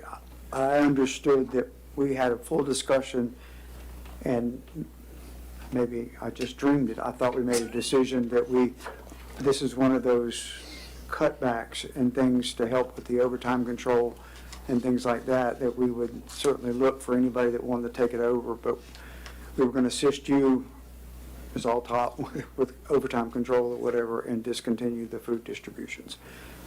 And did I mistake us having that conversation and that discussion?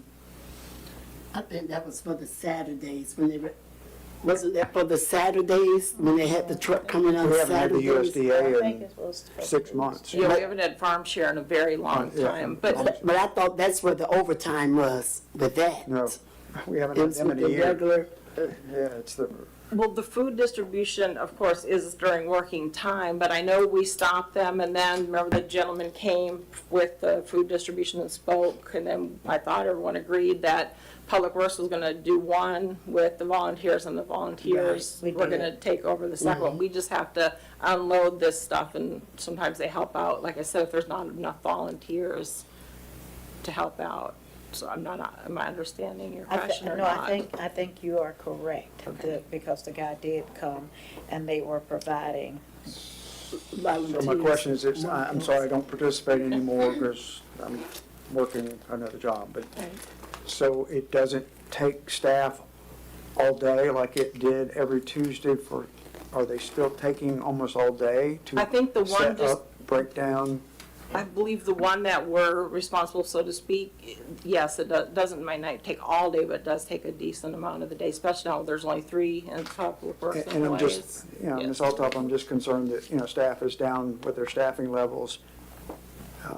I mean, if we can get enough volunteers to take over both and they can just unload the truck, and do what they need to It do. would just help them with all that the would other be- assignments yes, and, yes. So especially. we just need people to commit and they will be there, you know what I mean? Because otherwise we have to. This is this discussion, Madam Mayor, is just some of the hard decisions that we're having to consider and make. But I certainly don't want it to add 1 minute of overtime when we have the financial burden we do, and it's just another exercise in saying this is another cutback. I'm not trying to harm our citizenry. I'm not trying to take takeaways from, but we've got to determine priorities and as part of our reestablishing ourselves financially. And I just am leaving it on the table for our consideration every meeting to discuss this at any time that staff is being burdened by this. And I don't want to put them on a guilt trip. I work with these guys. I know how they feel. They feel like they're taking something away from the citizens, but we're above that in our accountability of what we're trying to do here. And it's a tough decision, but I really, really, I'm not trying to assign you, Deanna, to do it, but we need to find an organization that can take this over so our staff, with their limitations and their staffing limitations, can do what they need to do. So we don't have citizenry up here saying, I need my sidewalk swept, I need my branches cut off of the right-of-ways. I mean, and that's coming. It already has. It was last month. I had a citizen come up and talk about that. We're letting go of those things that we're supposed to take care of, but we're still trying to commit to food giveaway distribution that I just think it's time for us to make that hard decision. There are other communities that are no longer doing it as a city responsibility. They've either found volunteers or it's a volunteer organization that's doing it, period. Not the city. The city cannot save the world here. Do you want to make this decision tonight, or do you want to put it on the agenda I want the discussion to be noted tonight, and then a decision for us to act on, and if the 23rd? Motion dies on the 23rd, if we meet with that. It's financially focused on another peanut to take care of to help stabilize our staffing and financial situation. Please, thank you. Are they doing, are our guys doing it, twice a month? Because I think that what was supposed to be happening was that their volunteers would do it once a month, and we would do it once a month. Are our guys doing it both? They're supposed to only do once, but they have to unload both distributions, so they have to spend some time each time, and then put, can't think the organization there. But no, I mean, I do totally understand, and yes, it's hard to take away from people that really need food, so I do understand. And I'm sorry to just take us up to 50,000 feet. All this began with the pandemic. It did. In 19. It's 2024 going into 2025. How long? I was a dedicated volunteer for all during the pandemic, during that masking up and fussing and cussing about it because you're sweating out there and doing it. The farm share, I think, is a wonderful recognition of, we appreciate the farm share. It was as much appreciation for farmers giving their products away, but it wasn't a necessity like it became in the pandemic. And we're over the pandemic. You're right. And we're in a financial discovery of stabilization. So I'm sorry, but I'm going there with y'all. So please let's discuss it fully and possibly act on it the next meeting. And tell the guys I'm sorry. Tell them it was Fletcher that brought it up again. So Commissioner White did send a text that she agrees with you, Commissioner Hope. And then it would be an action item for us to consider at the financial focus meeting. Thank you. And I understand it, because our guys do need to be freed up. Can we somehow or another, maybe like when they're coming up, maybe we can ask somehow or another put the word out there that we need volunteers, because the only thing I see is that people are in need of food. Groceries are sky high, and those people are in those lines like 8 o'clock in the morning. I know because it's in my neighborhood and I see it. People are in line, and that line is like, whoa, long. So I don't think people would sit there for hours if they didn't need it. I just would like to see it maybe where if our guys even had to unload it, once they do that, they just go about their business, and maybe other volunteers can help. But I for one would definitely hate to see it, the service, to see it end altogether, because what you used to pay for groceries and salaries are not going up, you know, I mean, if you don't need it, then you don't understand. But I see a lot of people that need it, and those people are in line, like I say, from 8 o'clock in the morning, waiting for that food to come in. And again, if there wasn't a need, I don't think they'd be sitting in line for like 3 and 4 hours. And I see that other churches, not only churches, but I see that other places here in Gainesville too. So the thing is, we may just have to see if somehow or another they can recruit more volunteers or something. But I for one would definitely hate to see the program end. Yeah. Yeah, that's what I was gonna I see ask. the service end. Also, can we post something that, you know, if we don't get any volunteers, that it will have to end, to get more volunteers to come? Because I'm like Commissioner Green, there is a need, the lines do be long, and like she said, if you're not going through it, if money's no problem and groceries no problem to you, it's easy to say, shut it down. It is to shut it down. But can we post it that we truly need volunteers for this to happen? Otherwise, it's gonna get closed down. To see before the 23rd, to see if we get any volunteers to.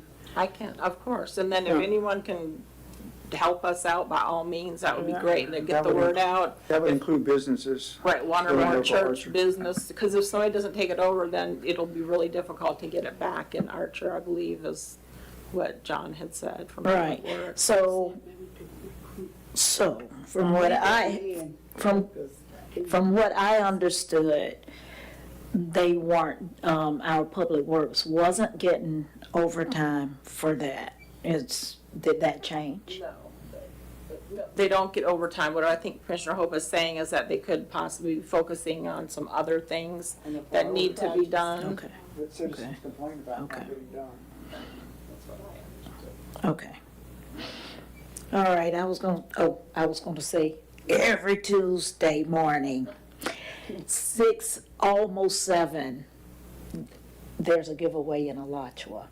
And the cars are wrapped around for blocks. And so, you know, there are other places that's Santa Fe Davis Center has one every doing week. food giveaway. It's not the same. And I know, but Shirley Banfield promotes that all the time, saying, Right, please have but them it's not come. the same. Oh, okay.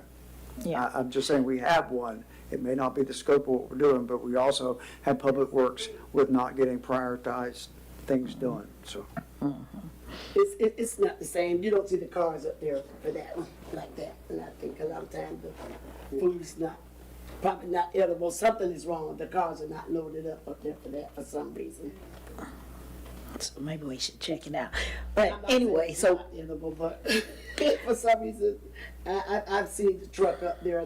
I've seen them on the bus up there, and I don't see cars up there like they do for this one. But again, I understand. I understand that, you know, our guys could be busy doing something else. I understand that. I'm just saying, I just would hate to see the services stop completely, because it is a service to our community, you know, and to the citizens of Archer.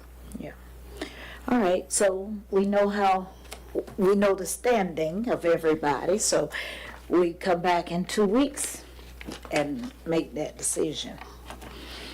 All right, attorney's report. All right, Madam Mayor, I have just a couple of things. The first is, you all should have seen, and if you didn't, let me know. We sent around a couple of proposed ordinances. There's been a, sort of give you a 10,000 foot view.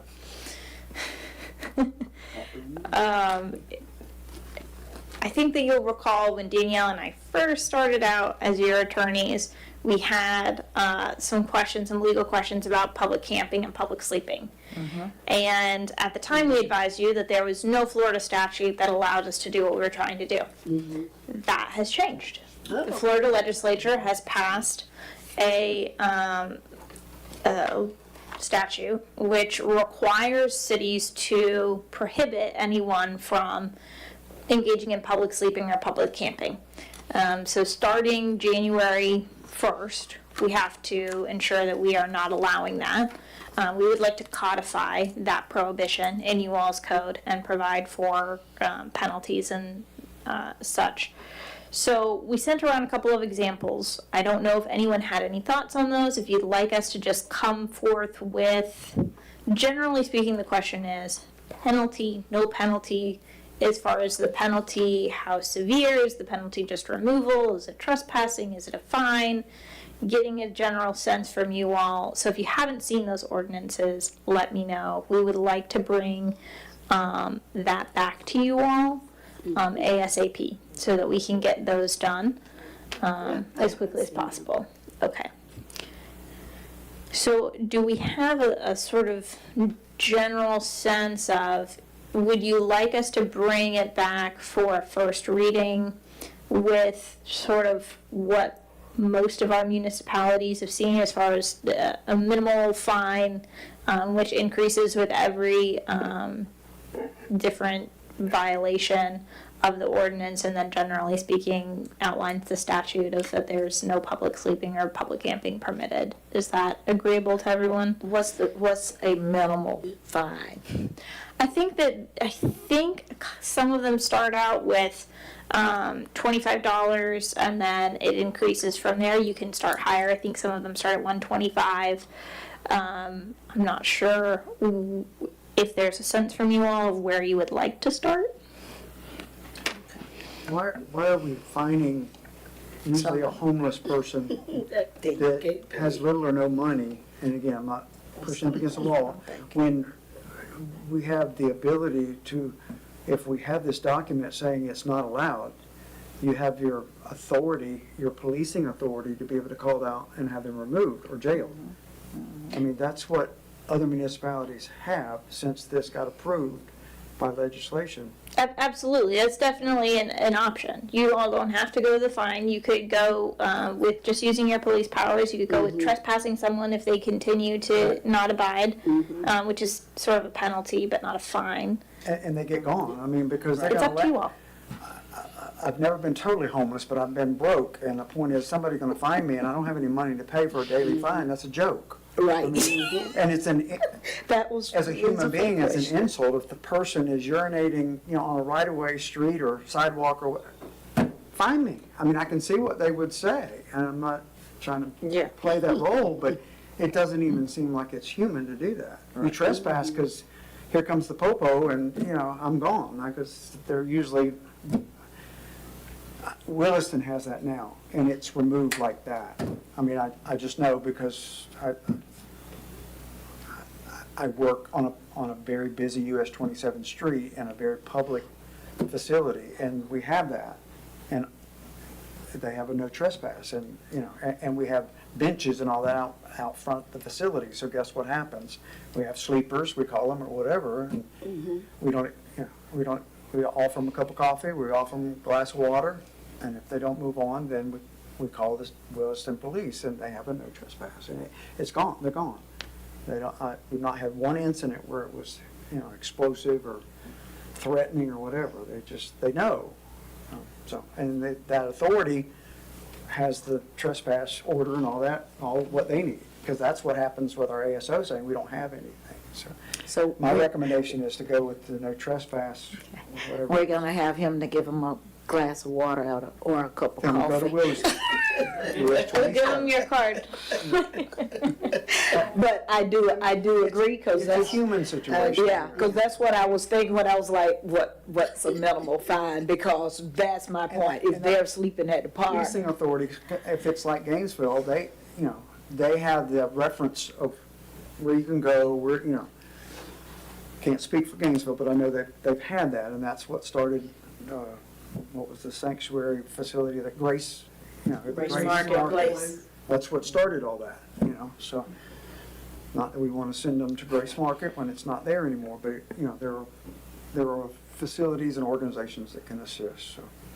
It seems like I've got a sense from you all. We'll try to draft it in that way, and then we'll bring it back to you for first reading, and you can let us know to modify if you'd like. Oh, yeah.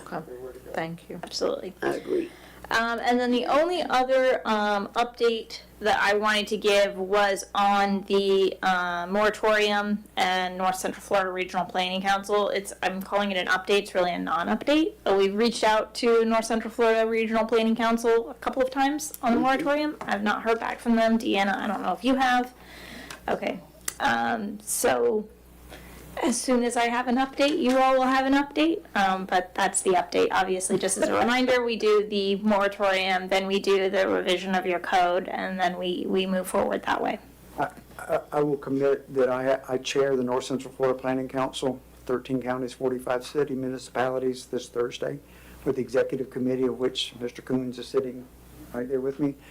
So I certainly will not bring it up in the meeting, but I will certainly pull on his coattail to reach out to you. Any additional coattail pulling will be We're behind appreciated. the 8 ball and we're waiting. We're more than ready. So and I'll apprise y'all of what discussions we have. Thank you. That's all for me. Thank you. Commission report. Go ahead, Commissioner Holt. There's always a reprieve in November, I guess, for Thanksgiving. There's not a meeting, so there was no North Central Florida Planning Council meeting in November. There was an MTPO meeting just this past Monday. Attended that. Nothing of excitement for us in Archer or whatever, just more bicycle trails, et cetera, all respect to what they're looking at. The other thing that I committed to, and again, this is just for handout, and we can make copies for additional citizens. I think it's a snapshot that's pretty interesting. I spoke to it earlier, is the unrestricted fund balances for our year endings 2013 through 2022, fiscal years, general fund, water fund, and total created by our auditing accountants. I had asked for this to be in a recurring spreadsheet and keep adding the years. We have not gotten the accountant's financial statement report, which would include 2023 unrestricted fund balance. It's on record. It was presented 9/10 of 23 to us in our meeting packet for 9/13.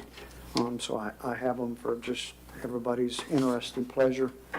And I have an extra copy, Deanna, if the citizenry here tonight wants to see it or do not remember seeing that. But it's just interesting to note, in 2013, our general fund had $311,000 in general fund. Water fund had $668,000. Our total reserves for 2013 was $979,000 and $374. 2014, the total was $953. 2015, total reserves were $889. 2016 was $916,679. 2017 was $945,492.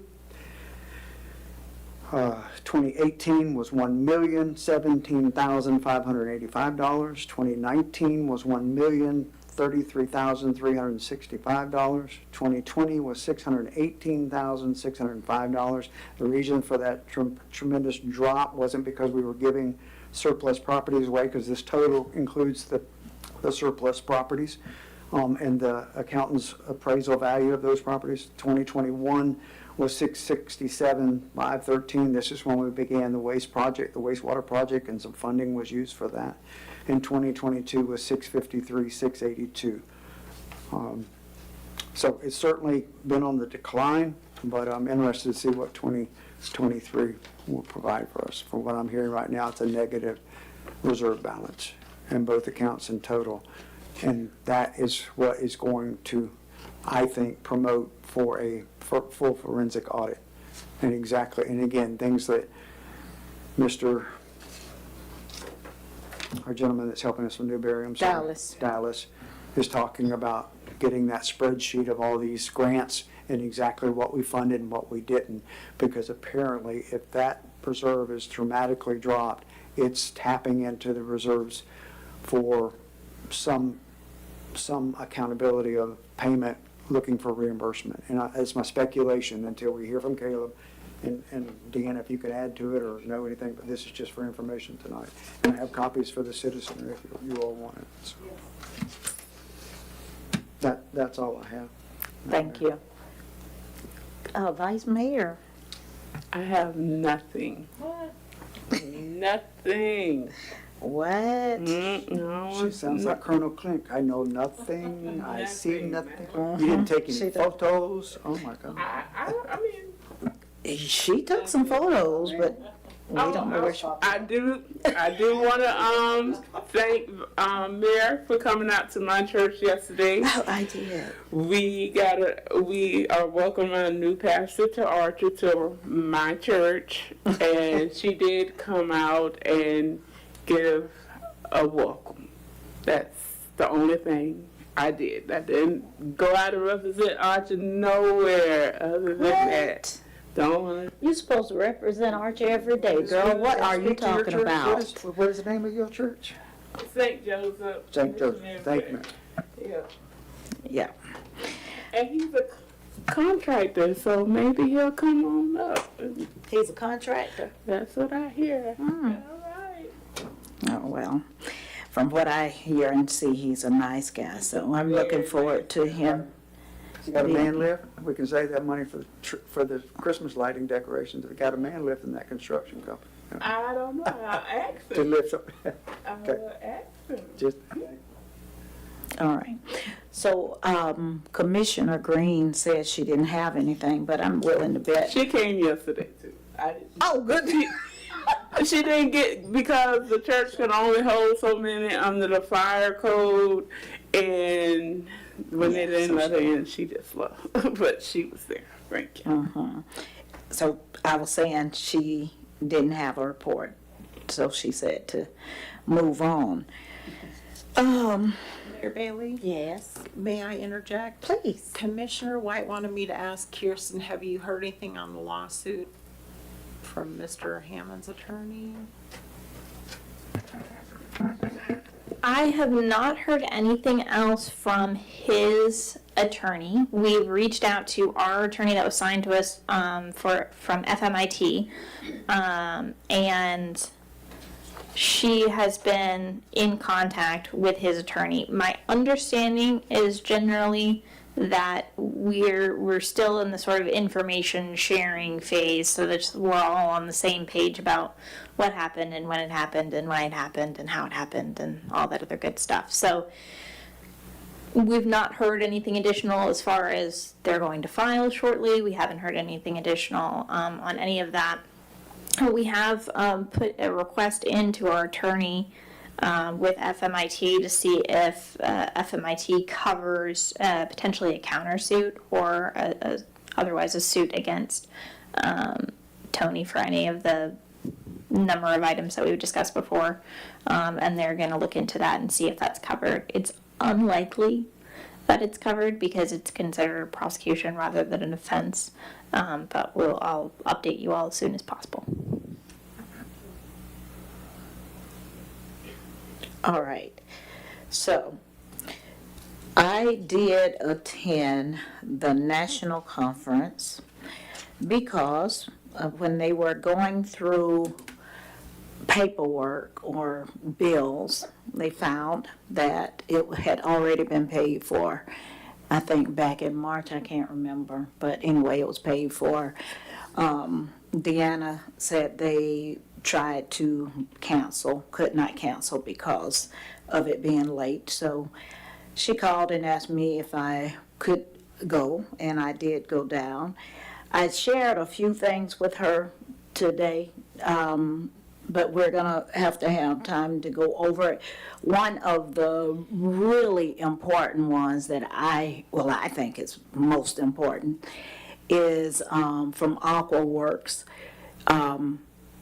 They do splash pads. So anyway, they have simple splash pads, they have elaborate splash pads. And so I was asking them questions because I know we have a lot of issues at ours. And the guy that was there told me, he gave me a business card and he said to call anytime because they can help us out with maintenance. They can help us find maintenance that would not be too expensive. And he said that he would even be willing to come or send someone to, to help us out, show us what we need to do, how we need to do it. And so I called Deanna about that one because I was really excited because I know the kids love it. And I know that it ends up being shut down a lot. So hopefully we'll be able to, get something in that can help us out, and we don't have to spend a lot of money on it. But almost everything, which I'm gonna share the information with her, almost every aspect of it, including the other mayors and the conference, offers help. So we'll be discussing that. Mm-hmm. Thank you for this. Is this came from here? That did come from there. They actually told me to get some for your how did they say it? No, that's not what they said. Get some for your board. And I was like, I said, okay, well, can I please get one for our interim mayor? And they were like, interim. I said interim mayor. Go ahead, you can have this. Anyway, interim manager, and yeah, they said sure. So I did bring one back for all of you. But yes. Mm-hmm. All right, so this is our last public comment period. You have 3 minutes.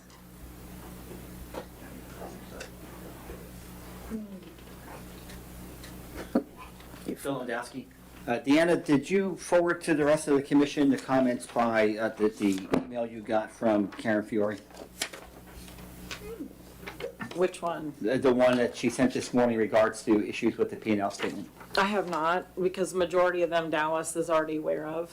Okay, so he's already working on those. I won't go ahead and reiterate those. So the bottom line is there were some issues with the P&L, and so they need to be fixed, and you're aware of them, so that's fine. So my concern then is, speaking for myself, is that you don't have an operational budget, an interim operational budget. You have a budget that you passed that is completely BS. And we all know it. And we know that, and because you passed it, and you passed it in good faith, and then you found out right after you passed it that there were some major issues, like the whole issue with the feds. So what you need to do is you need to have at least an interim operations budget with some budget assumptions, so as you go forward, you're not flying blind. You're making financial decisions up here, and you really have no idea exactly what your potential revenue and expenses are. You have a rough idea on revenue, you don't know what all the expenses are, you have to have some good planning assumptions. A good one would be double the amount of money that we owe the feds, because on payroll taxes, they usually double the fine. So that would be a good assumption on that. But you guys don't have a roadmap. You're flying blind on this stuff. And I understand that there's the legal budget, and perhaps the attorney can get with the state and say, we've got an issue, we need to have an interim budget we operate off while we're trying to fix this. But you just can't sit up here and make decisions without that.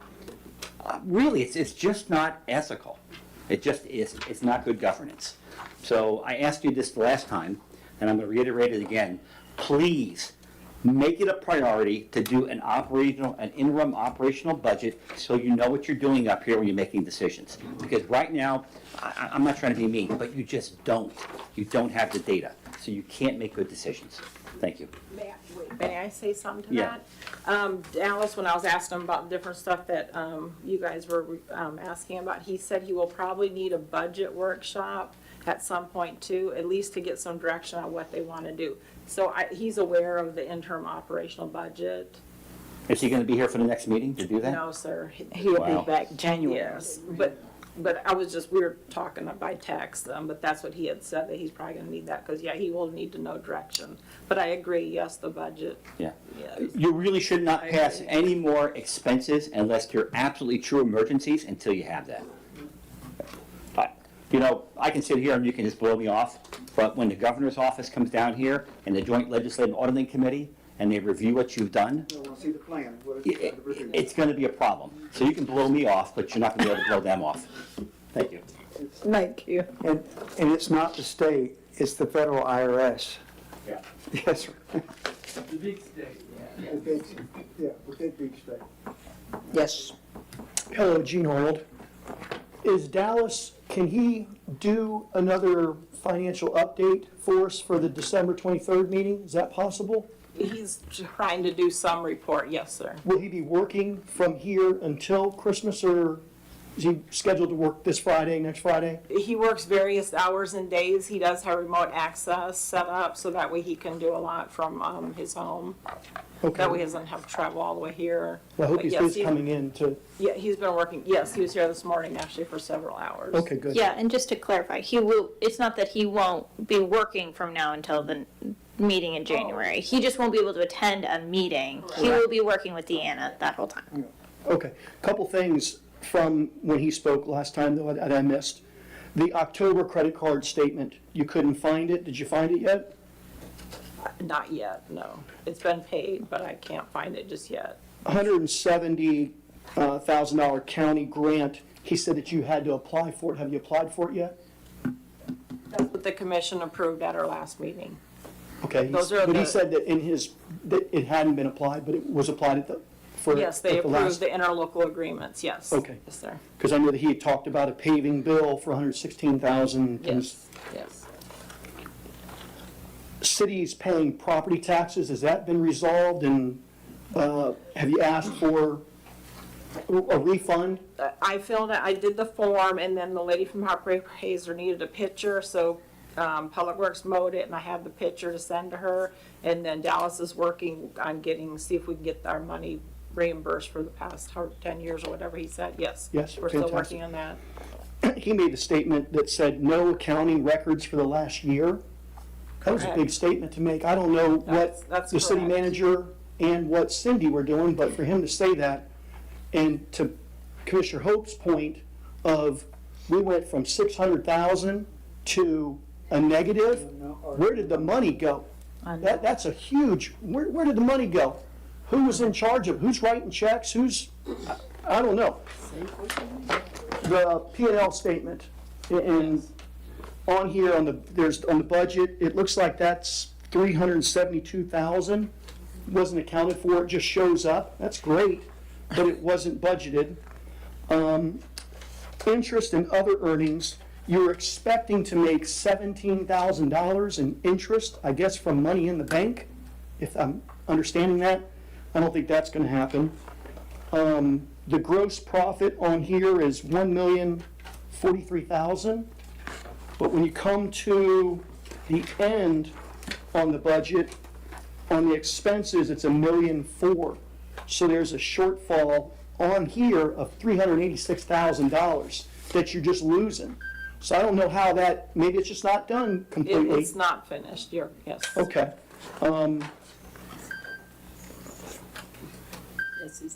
I hear it beeping. The waste fund salaries in 2 months, you've had 53,000. You're already at 33%. I don't know if that's just gonna keep going up. And then the last thing, these reports, and again, I could go on, you can do this in a landscape view so that you can see everything. Because the descriptions don't, like you went and spent at AgPro $500, and it doesn't say for what. Right. Did someone buy a new weed eater? Thank you. Thank you. Thank you.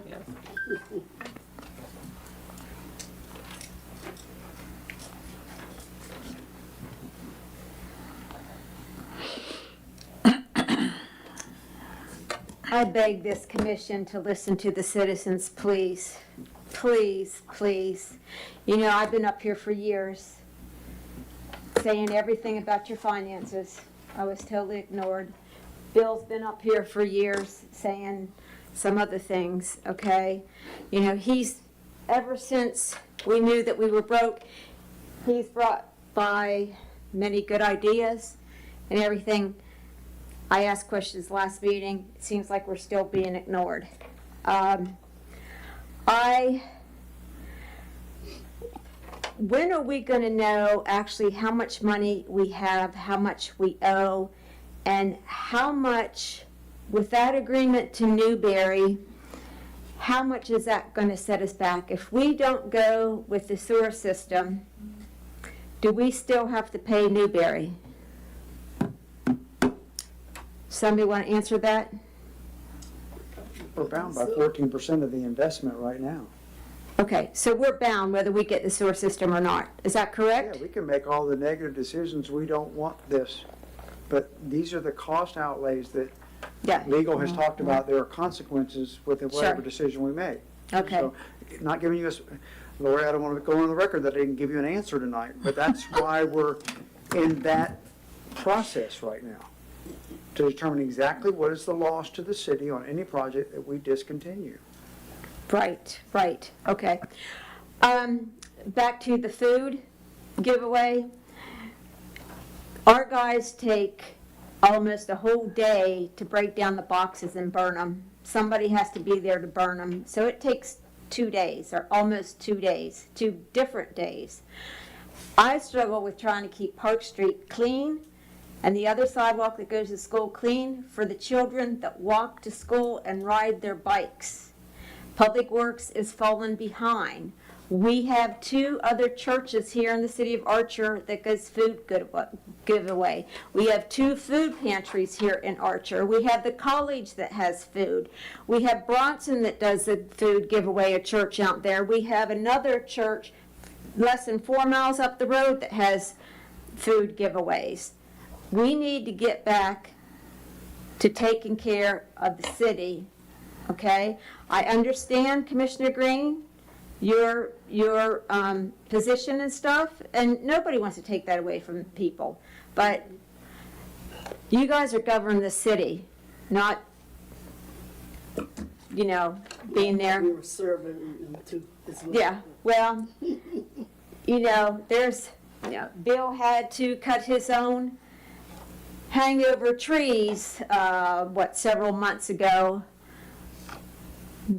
and he came here twice to try to get somebody to do it. There wasn't anybody to do it. This was, 5 months ago? He had to cut his own trees on the public right-of-way. So, I mean, you guys really need to think, there's plenty of food giveaways, plenty. And you said there was no line? Well, food is food. Beggars can't be choosy, you know? So, all right, thank you so much, and thank you. Thank you. I heard you. Oh, I forgot one thing. You forgot one thing. Since you only went over 10 seconds, I guess one thing. Mayor Bailey, where did you go on your conference, and Where did did we I have go? to rent a car for you? Wait a minute, where did I go? Where was the conference? Yeah, where was it? Tampa. Okay. I went to Tampa. Yes, I rented a car. Yes. And we had to pay for a rental car for you again? Yes. Okay. And are we not going to have travel approved by the commissioners when it's done by another commissioner? That should be, all travel should be approved. We're broke and we're renting cars and stuff. Thank you. You're welcome. Are we done? Anybody else? Meeting adjourned at 9:42. You're welcome, ma'am.